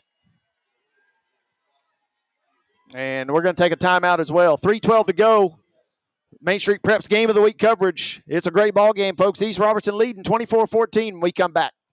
Deep in a forest at Nashville Zoo, new creatures here for you to view. Phantoms graced in black and white swing high in trees of dappled light. In rocky crags, tall and steep, small antelopes with nimble feet. A wise old man with beard of white, a sentry perched on stony height. Amidst it all, a hunter lies, with coat of gold and steely eyes. A new adventure just for you. Leopard Forest at Nashville Zoo. Open now.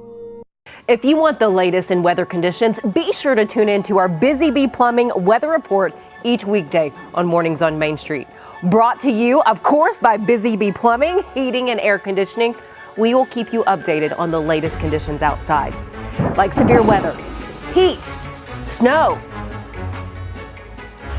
rain, and even hail.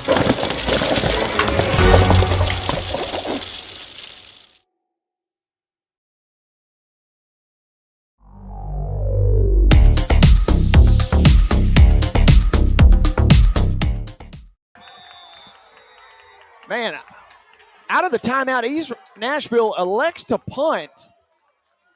And we have a wild situation. Brian Eckert, the kicker, it was a low snap. Eckert bobbled the bounce attempt, but somehow with 2 players bearing down on him, just stuck his foot out and got a kick away, which is a legal punt. And in the course of the legal punt, because the defenders were so close, it was basically from a fumble to a punt in the blink of an eye. They ran into the kicker. No one in the world Eckert could get away. You cannot blame the return men. So that does not give a first down, but it makes it a heck of a lot closer. 4th and 6, now 4th and 1.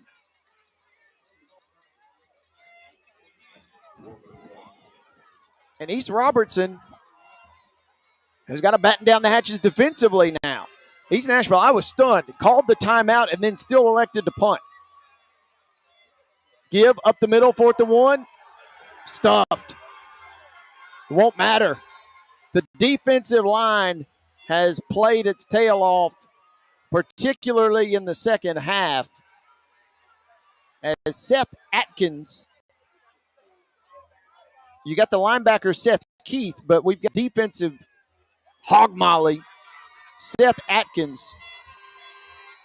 Casey Patrick, I tip my cap to you once more. He's listed at 6'7", 400. And, you know, that's a lot of beef. He was part of that crew up there that stonewalls on the on the 4th down after the running into the kicker. So right back to where we were. East Robertson leading 24-14, trying to maybe deliver a little bit of a knockout blow. McNeil is back in the game. And, man, he does not miss a beat. On 1st and 10 from the 35, Caleb McNeil, who had missed the last couple of plays and drives even with an injury on that first drive of the second half. He's back in and runs for about 7. 2:15 to go. We're still in the third quarter. It's a 24-14 lead for East Robertson. It's the Region 6 AA title game. They go back to McNeil.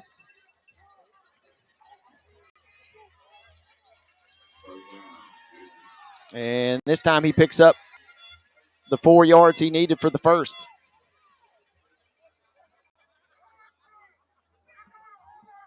East Nashville can do it yet again, because, again, they have that kind of playmaking ability. But they are going to need some sort of rare mistake. Indians are going to need to just flat out make something happen themselves. That interception from Dixon a moment ago was otherworldly. Low snap right into the hands, though, of the quarterback, who was designed on the run all the way, I think, Kason Young. He's upended. Big moment in this game earlier, too, as DeMontez Anderson was ejected. We saw the officials bringing both of these teams together in the first half and going over things. Good news, bad news. The good news is we got two teams duking it out for the region title on the final night of the regular season. The bad news is if you get in a situation like that where Anderson, you're looking at missing your first round playoff game and got another penalty against East Robertson here. East Robertson, that's their first penalty of the second half. They're up to 7 now.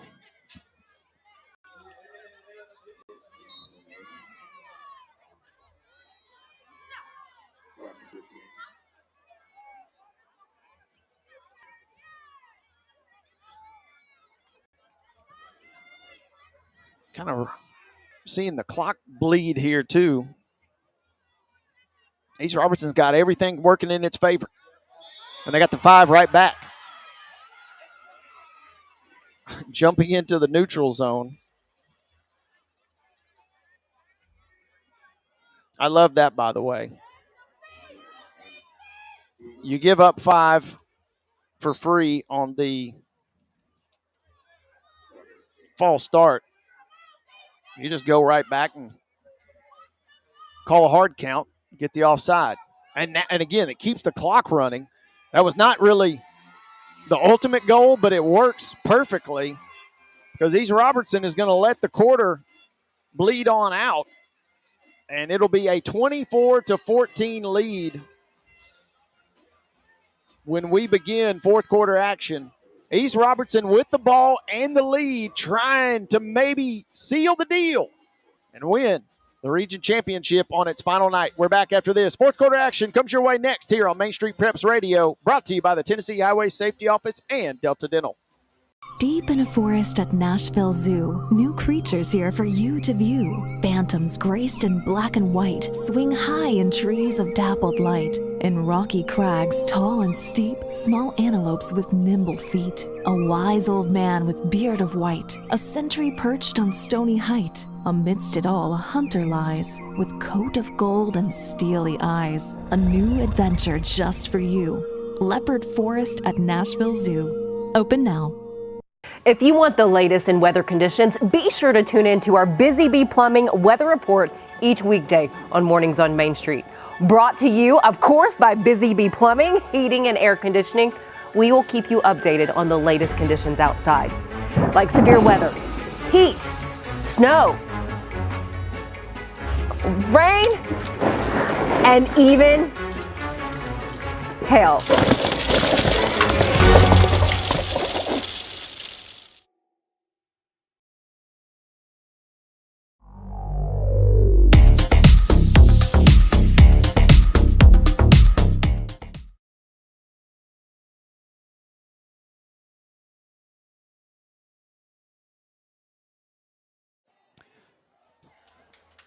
Welcome back, folks. Wade Neely saying hello. This has been a fantastic final broadcast for us here tonight. East Robertson leading East Nashville as we begin fourth quarter play here on the campus of East Nashville.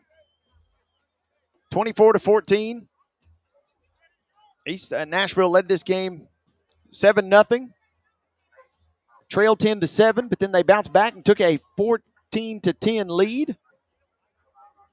But yet again, we've seen time and time again why this East Robertson squad, always a player in the 2A title race. Finished runner-up a couple seasons ago, have yet to win one, but they are always in the mix. And they very much look the part again tonight. They lead at 24-14. It's going to be 2nd and 10. We had a weird sequence a moment ago with back-to-back penalties.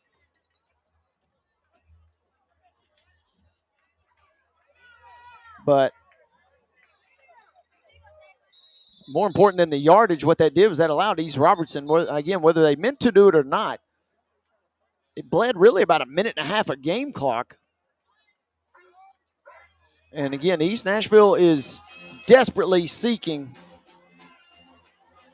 either a stop or a turnover.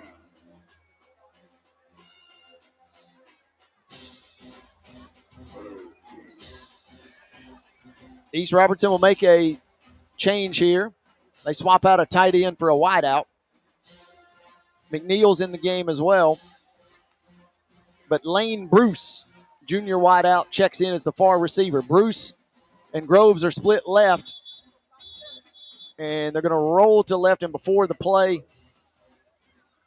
we have timeout. East Nashville has also burned a couple of timeouts here. Now East Robertson takes its first.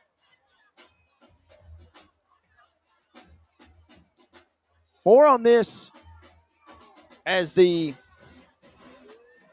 week unfolds. You know, we'll settle a lot of our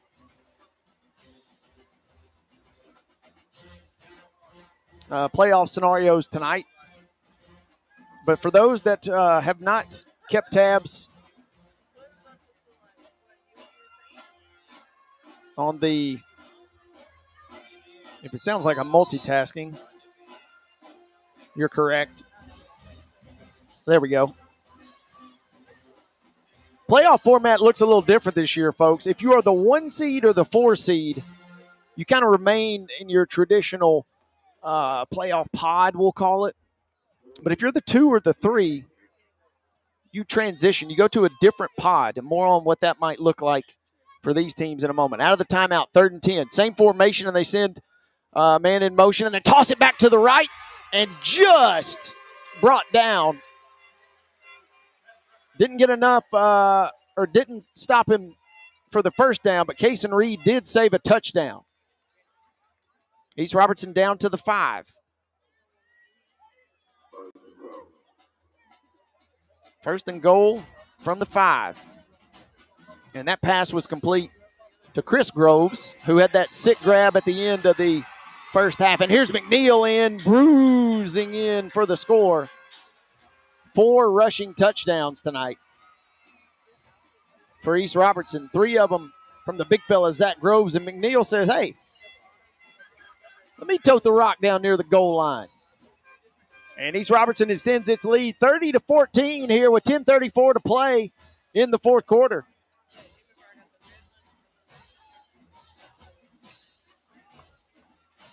And we got the PAT coming up in just a moment.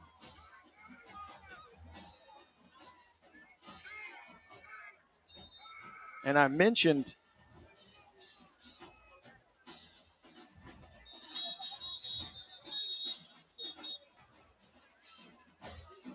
kind of a new look. We'll have an offside here on the PAT attempt. Are they going to swap out, maybe go for 2?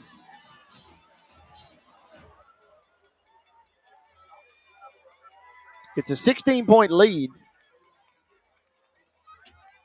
A PAT pushes you to 3 possessions. East Robertson looks like they're going to go for 2.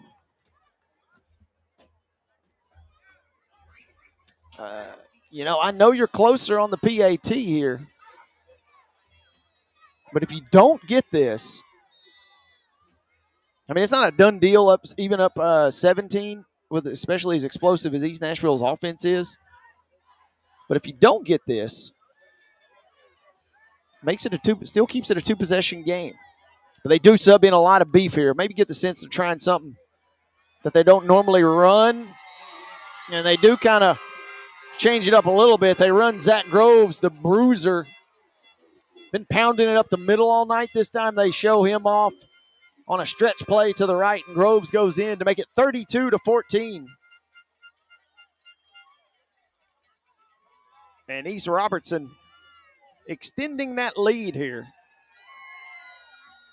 So I mentioned a moment ago, winner of this game, and as it sits right now, East Robertson is going to be your region champ. They will take on the number 4 seed out of Region 5, which is going to be somebody in the Adamsville, Riverside, Summertown type situation. The number 4 seed in this region is going to be Hickman County or Houston County, depending on how that game shakes out tonight. But the 2 seed, East Nashville, this is the interesting part. They go all the way to the bottom of the bracket. They still play an opponent from Region 5, which in this case would be Lewis County, Mount Pleasant, Adamsville, Riverside, Summertown, again, just depending on how that region shakes out. But what's interesting as they kick it away here, and this goes out of bounds, it's going to be the 8th penalty of the night for East Robertson. What's interesting is the 2 seed, which let's assume that that's East Nashville. They would still host a game, as I mentioned, next week versus one of those Adamsville, Summertown opponents. However, the switch this year comes in the second round where they will meet an opponent from Region 8 or Region 7. And if we assume these seeds based on scores were to hold, for instance, instead of meeting another opponent, Lewis County, Mount Pleasant, Adamsville, etc., East Nashville will meet someone from Region 7 or Region 8, which is much further west. Milan, Huntington, Peabody, Fairleigh, Mace, Mitchell, some of those type schools. So it definitely changes things up. Here's Covington firing a bullet toward the near sideline here. Trying to see who made that grab. A couple of Indians in on the tackle there, including Bryson Harrison. That was Jayshon Taylor making the grab for East Robertson. He picked up 9 yards. 10:09 to play. It's 32-14. If you're wondering why I am already pondering playoff scenarios here. Covington. Flush from the pocket in a sense, but he took off in the blink of an eye and galloping toward his sideline. He picked up about 9 yards, only needed 1. There was a penalty behind the play. We're going to sort that out. We got a sideline warning. By the way, I told you guys earlier, I tipped my cap to members of the East Robertson coaching staff. That's defensive coordinator Alvin Fight over there on that far sideline. Again, polo and shorts.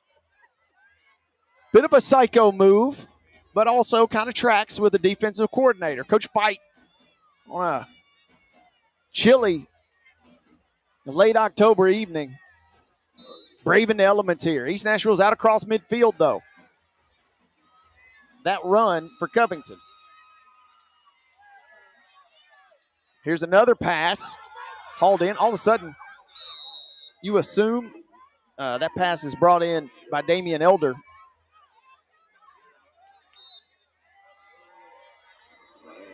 And we got a late flag that came in. Let's see who this is on. You assume some of this coverage is a touch vanilla. Again, they're up 3 scores here. Is East Robertson. It's 32-14 with 9:45 to go.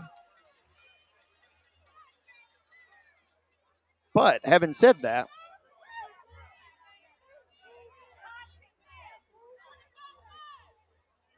and we got a personal foul against East Nashville. That's their 9th penalty of the night. Unsportsmanlike.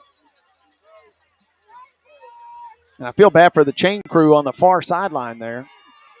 The chain operators They had walked all the way down for the first down, got everything set up, and then had to return. 1st and 10, but the yardage is what comes back. The ball moves back to the 50. Low snap, Covington picks it up clean, looks left, and is tattooed. Groves and Keith combine on the sack there. We told you guys that Groves has got 3.5 sacks already now. Maybe make it an even 4 after he and Keith combine. And I kid you not, we might have a penalty on the far side. No. That was either declined or picked up, one of the two.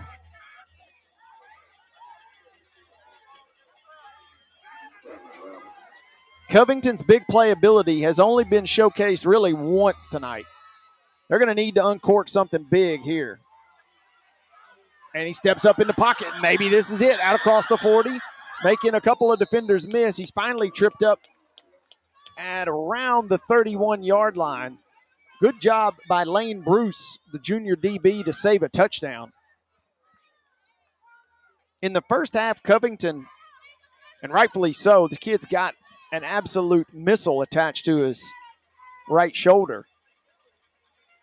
He was extending the play, looking to throw. This second half, he's a little more quick to run. Now here he goes, extending the play. Now he finally is going to call his own number, and he is chased out of bounds by Angel Blair, the linebacker, but not before he picks up about 4 yards. And, a lot of that stems from the fact, again, that the defense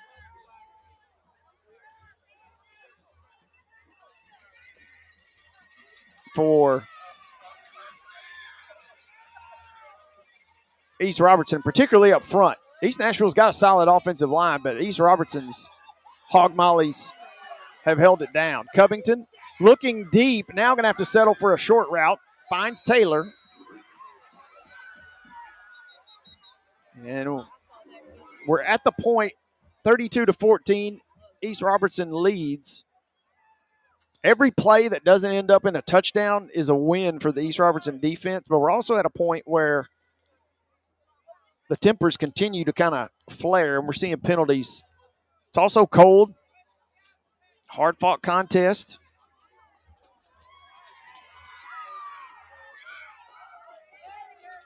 And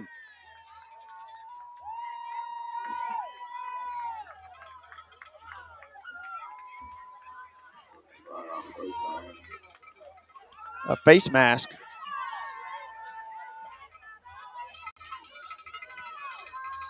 Camden has defeated Harpeth. That's a final that just came across to us, 34.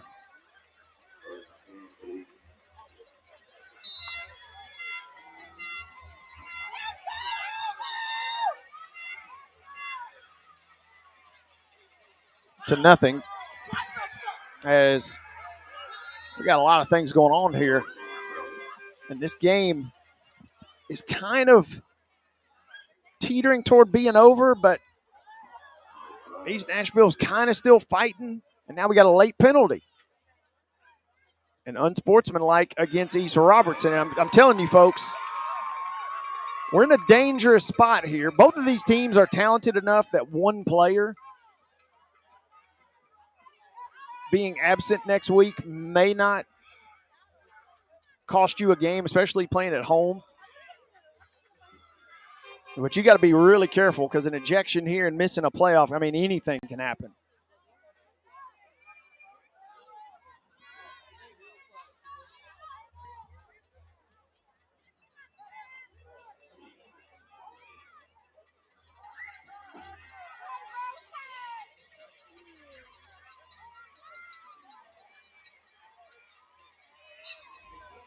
As we got finally play set to resume. This has been an unusual last 6 minutes or so of gameplay. Covington, there's a massive hold. They throw the flag. Covington throws the ball. That's a touchdown, but this is coming back.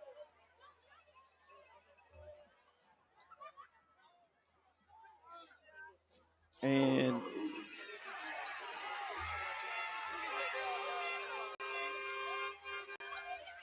hang on.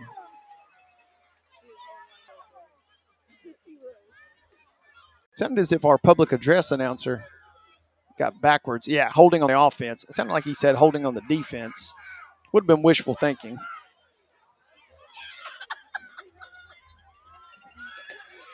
MainStreetPreps.com, your destination for all things high school related, including coverage. Had volleyball coverage last week from the state championships. Girls soccer taking place this week. Cross country next week. And high school football playoffs. A throw toward the end zone, incomplete.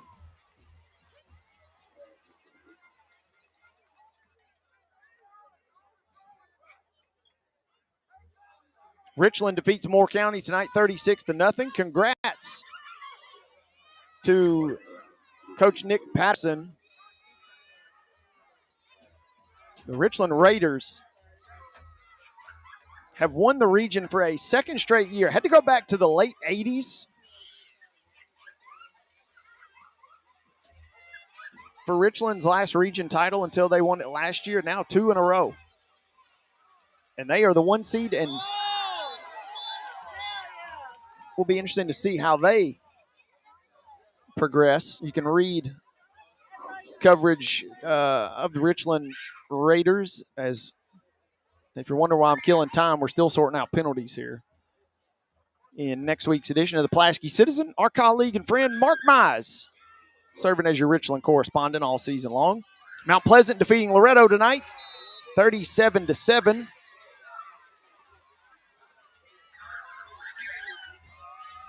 Mount Pleasant is going to be the 2 seed. That game did not have any impact on that tonight. Oh, my goodness. Pinning their ears back, Miles Cothran and Groves getting in the backfield and wreaking havoc, sacking Covington. And for all the momentum, and this is an interesting spot too, right? Because for all the momentum after that 0-4 start, East Nashville just soaring right back, cruising into tonight's game, and now all of a sudden might be really up against it, trailing 32-14, trying to hopefully recapture some magic entering the postseason. That is a gorgeous catch in the end zone from Damian Elder, and he's just out of bounds. A breathtaking catch, hauling it in the absolute pinpoint back left corner and just tipping out of bounds. Unreal stuff.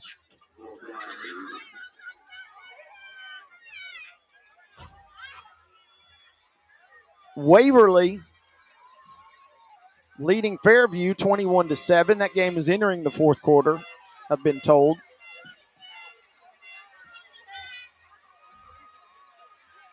Clarksville topping Cane Ridge tonight, 37-0. Covington, 4th and 17, incomplete. Barring a penalty, that will end the drive. 3rd turnover on downs tonight. And that might be your official champagne pop on the far sideline. East Robertson.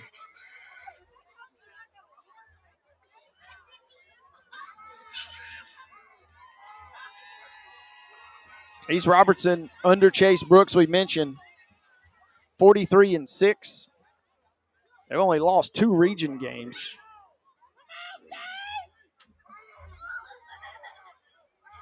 Suffered a loss to Westmoreland last year in a crazy game, 7-6. In Brooks' second season, they lost 2 years ago, I should say, in his second season at the helm. They lost to Smith County 14-7. But they are used to ruling the roost here in region play. And unless something wild happens, East Robertson's not only going to go unbeaten in the region, they're going to push that record to 10-0. Hats off to Coach Brooks. Offense coordinator Hayden Alexander. Defense coordinator Alvin Fight. They have got this team playing really sharp.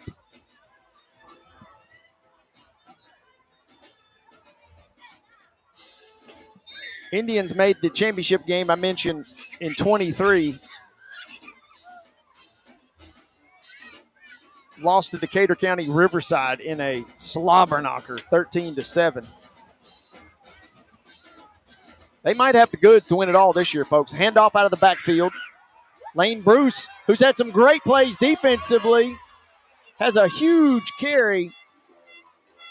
About a 38-yard rumble down the left sideline, but there was a late hanky that came in. And this one looks like it might be coming back.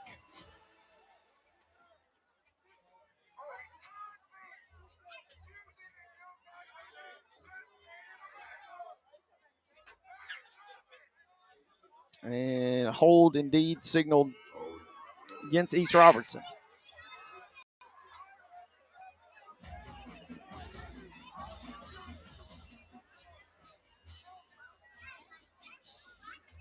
Going to bring it back with 6:25 to play. So in that state championship runner-up finish 2 years ago, Indians won 13 games. They will have a shot. That's the most that I could find in program history. They will have a shot to not only match that mark, but also fly past it.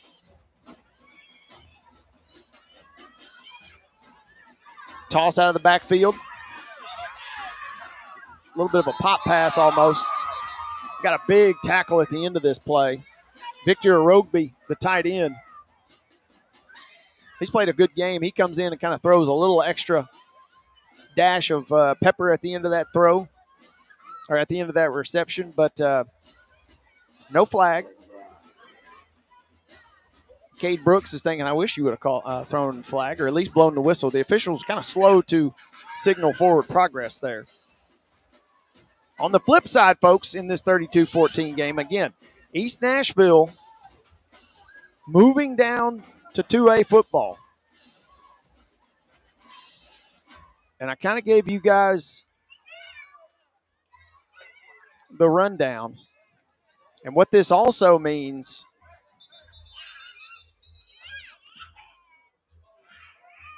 is that East Nashville and East Robertson will not see each other hypothetically until the semifinals. By changing the format, you won't see a region opponent in the second or third rounds most likely.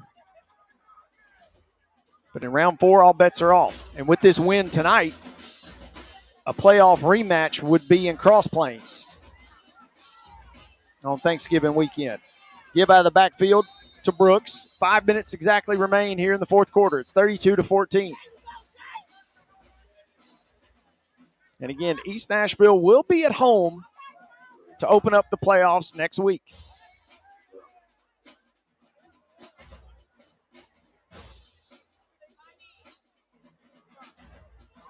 And it's kind of too early to tell because we don't have the full picture yet. But looking like some town, Riverside, or Adamsville for these opponents next week.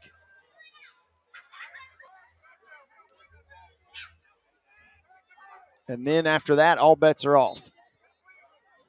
See if we can get one or two more final scores before we sign out here. 4:15 to go.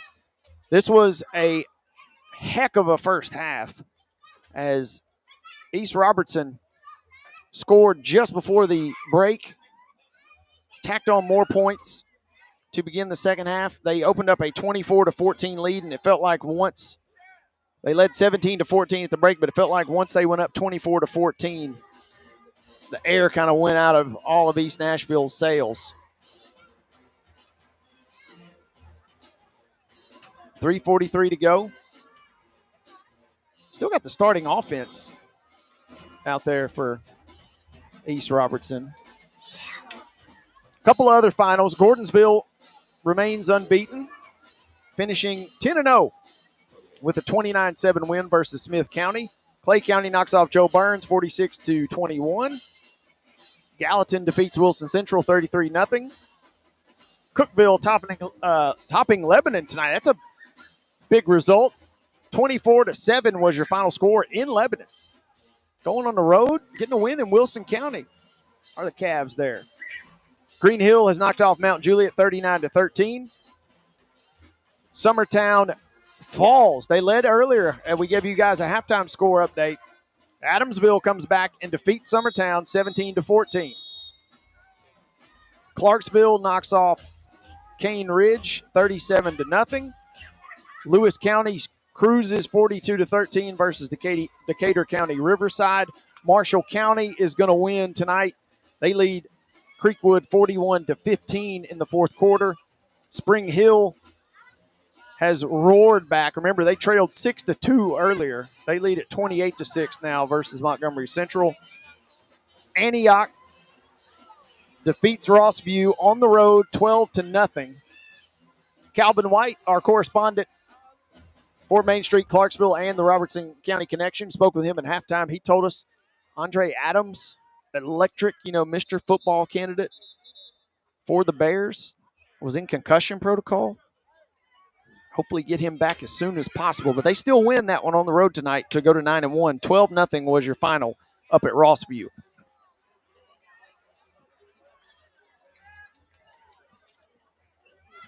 $32-14 is your score here. We got a major breaking score. We'll see if we can get a final by the time we're done here. East Robertson's going to line up to punt with 2:50 to go. Fairview trailing a couple of moments ago. Scoreboard is refreshed, and it's now 29-28. Fairview has rallied, and with only a minute or two remaining in the game, might come roaring back and defeat Waverly, who entered this contest undefeated tonight.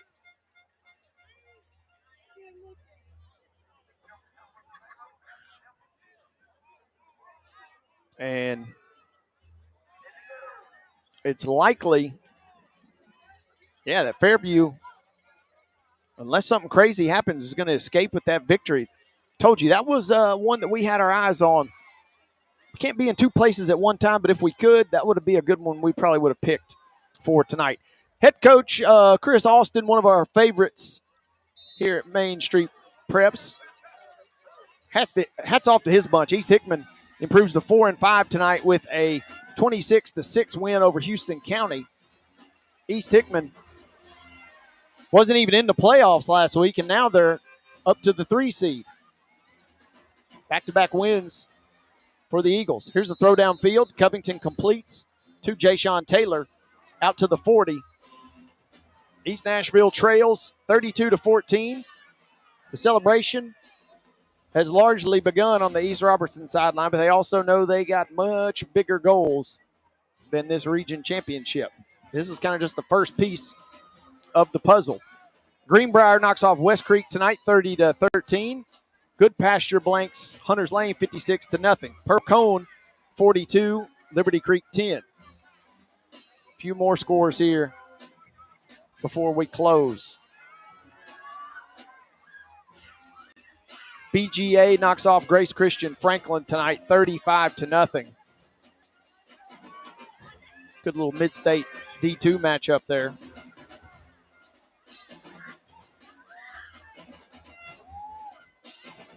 Springfield, who led only by 7 versus White House at halftime, has restored order there. 8-1 Springfield is going to go to 9-1 with a 42-14 lead late. Shelbyville defeats Coffee County 28-14. Here's Covington on 1st and 10, and he skips a pass. Covington, I'll say this, and I'm merely the play-by-play man and not your analyst, but I haven't seen Covington a few times. I think the pressure has gotten to him ever so slightly, and he has looked a little, quote-unquote, more normal. Now, the good news for East Nashville and East Nashville fans is Covington's slightly off game is still better than a heck of a lot of other quarterbacks that they're going to see the rest of the season, but slightly off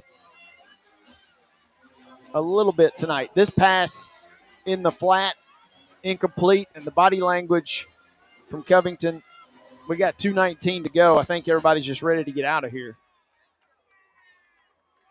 Sycamore trailed in this game 6-0. I don't know if it's a final yet, but then has opened up a 50-22 lead on Cheatham County. Huntland defeats Cornersville tonight, 48-28. Covington drops back. Pocket collapsing, rolling to his left, still rolling to his left, and Groves got to him.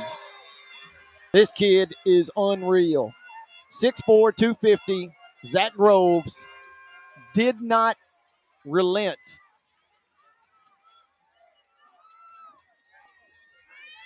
And wow.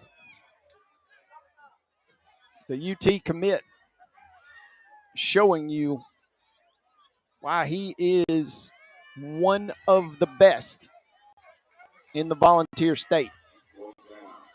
Third sack tonight by Mike. He's also got 3 touchdowns for the record. Minute 35 to go. This is 4th down. East Robertson's going to win this game, but it's 32-14 for now. Covington out of the gun. Dropping back. All day to throw. No one open. Now there's Murphy, and he hauls it in. And Murphy skies for that one. Needed 20, got 21. And that was reminiscent of a play early in this ball game. Murphy went to go grab one at its highest point,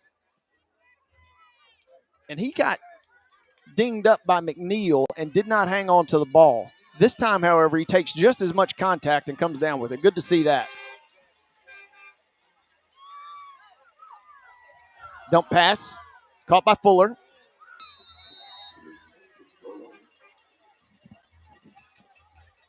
And East Nashville, I think they're going to be, I'm giving them a little benefit of the doubt here based on having seen this team a couple of times this season and in years past. I think they're going to be just fine, and do not be surprised if we end up with a rematch between these squads heading into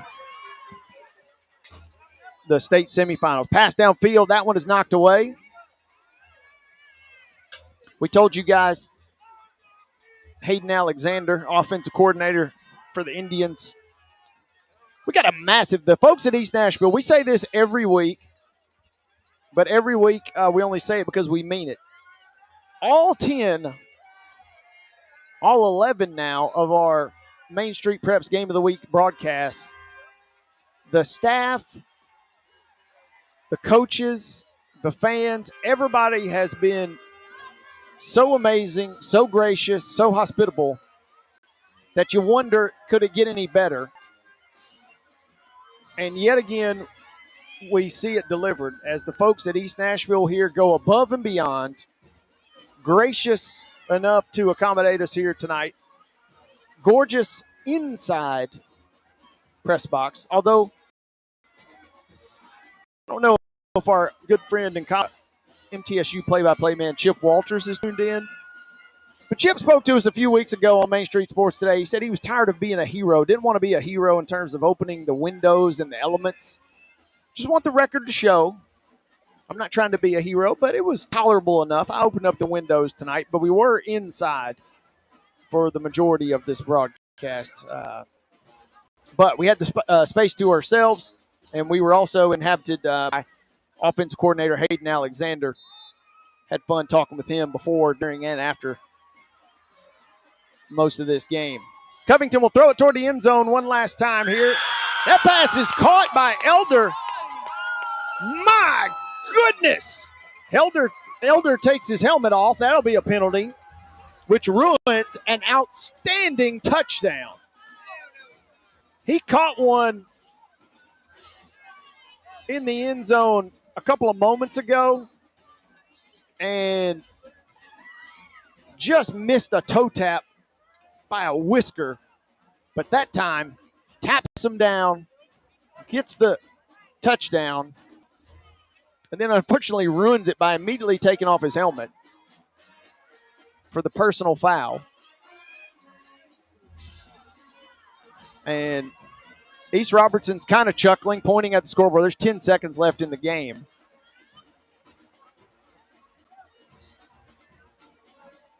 And, you know, I mentioned earlier, and so, and, you know, I was wondering about this too, by the way. We got a new situation developing here. Elder takes off his helmet, which is an automatic personal foul. But there were a couple of other personal fouls earlier in the game, and the official just signaled that that's Elder's second personal foul. And if that's the case, and it looks like he is tossed, that's the second player lost tonight for East Nashville. As the two-point conversion is good. And we got another penalty on the PAT here. So the two-point conversion is good. There's a penalty after the fact.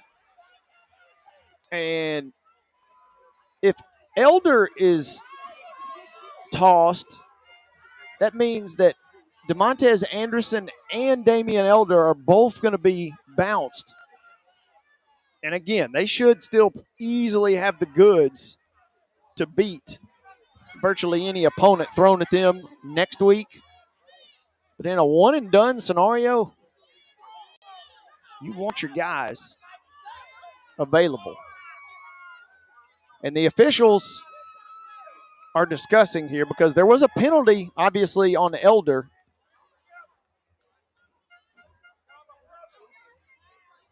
And then if a second personal foul was issued, and, you know, we got a really tough situation here now as we got Kendall Brooks, who's a sophomore. I don't know that he was really involved in the play, but something happened, and Kendall Brooks is having to be corralled, and he's now kind of being walked off the field entirely by one of his coaches. And again, I don't know that Brooks was involved, but we're looking at two personal fouls here against East Nashville. This could be an interesting kickoff. They might be kickoff from, we saw this a couple weeks ago. This kickoff might come from the 10-yard line. But also I want to point out too, and I must admit, I didn't raise my concerns as much because offensive coordinator Hayden Alexander was sitting right beside me, and we became such good friends over the course of the night. But East Nashville committed a penalty after the East Robertson touchdown here in the second half. That put East Robertson up 16 points. And after the penalty, East Robertson elected to go for two. Now, they converted the two-pointer, so it's a moot point at this juncture. But if they had not converted, the score would be 30-22. This would be a one-possession game, and the PAT would have made it 17. So, and I kid you not, we have a penalty on the kickoff. We have a procedure penalty. Brian Eckert, who, by the way, this ended up not yielding a first down, but Eckert, they punted. East Nashville punted out of the timeout earlier. Also, I don't know if I've ever seen this before. We have a new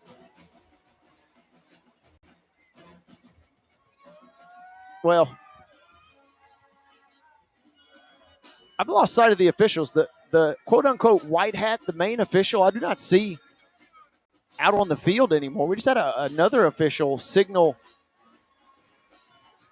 but a procedure means this kickoff will come from the 5-yard line.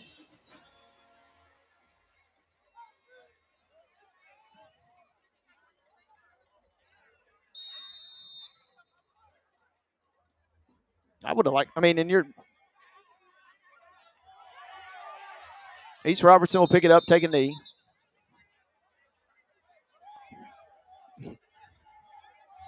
I would have loved to have seen a onside kick from the 5-yard line, if I'm being honest. And before I close, I do want to say, while we were giving shout-outs, Eckert, this didn't yield a first down, but it came dangerously close. On 4th and 7, there was a bad snap. Eckert is getting 2 different players bearing down on him, and somehow he just snatches the ball with one hand and somehow swings his foot, gets a punt away. They roughed him up, but the running into the kicker, the 2 East Robertson players were really just going for the ball, but in the sense of going for the ball, no one ever dreamed that Eckert would get a kick away, but he did. That almost led to a crazy first down that maybe could have swung this game. But tonight it was East Robertson balance on offense, and it's defense in the second half.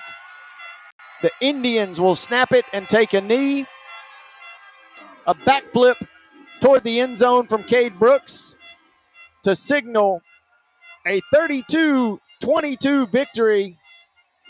East Robertson wins your region showdown here tonight to take the 6-2A title and remain unbeaten at 10-0. 10-0 East Robertson.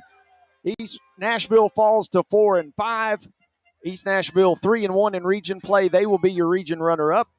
Houston County and East Hickman, we gave you that score earlier, so our bracket is set from Region 6. East Robertson, East Nashville, East Hickman, and Houston County in order.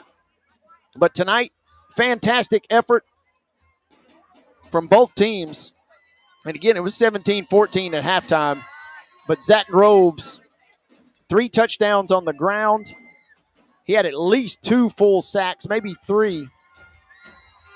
And the defense for East Robertson is what really won this game tonight as they top East Nashville. Heck of a way to end it on Main Street Prep's Game of the Week coverage this season. 32-22 is your final score.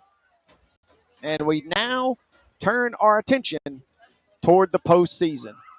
Both of these teams will be tough outs, and again, can't meet until the semifinals, but also don't be surprised if they meet in the semifinals. But hats off to East Robertson on an undefeated regular season and winning the region championship.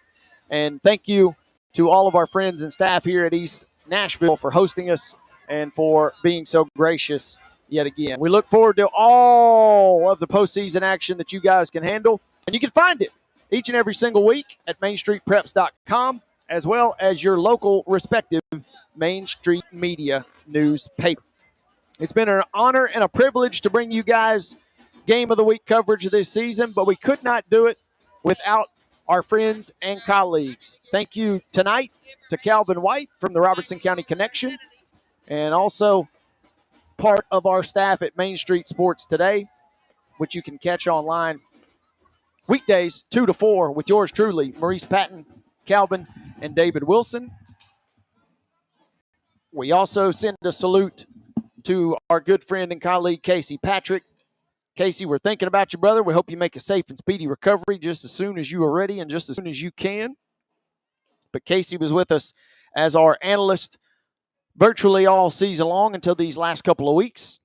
Our producer, a true tip of the cap to the man making the magic happen back behind the glass, behind the scenes, the one and only Mark Rogers. And a special production assistant credit to our good friend and colleague down in Pulaski, Pulaski Citizen, Main Street Murray, and Lawrence County Advocate Publisher, and to the crew, as always, the one and only Scott Stewart. A tip of the cap to you. Thanks to all of our freaks and contributors across Main Street Media Land for making this thing happen. It's been a lot of fun, and we look forward to seeing you guys just as soon as we possibly can. But tonight, again, it's a final, folks. 32-22. East Robertson knocks off East Nashville. Until then, I'm Wade Neely saying so long. Thank you guys for a great night, And thank you for a great season. We'll see you next time. Main Street Prep's Game of the Week coverage has been brought to you all year long by our friends at the Tennessee Highway Safety Office and Delta Dental.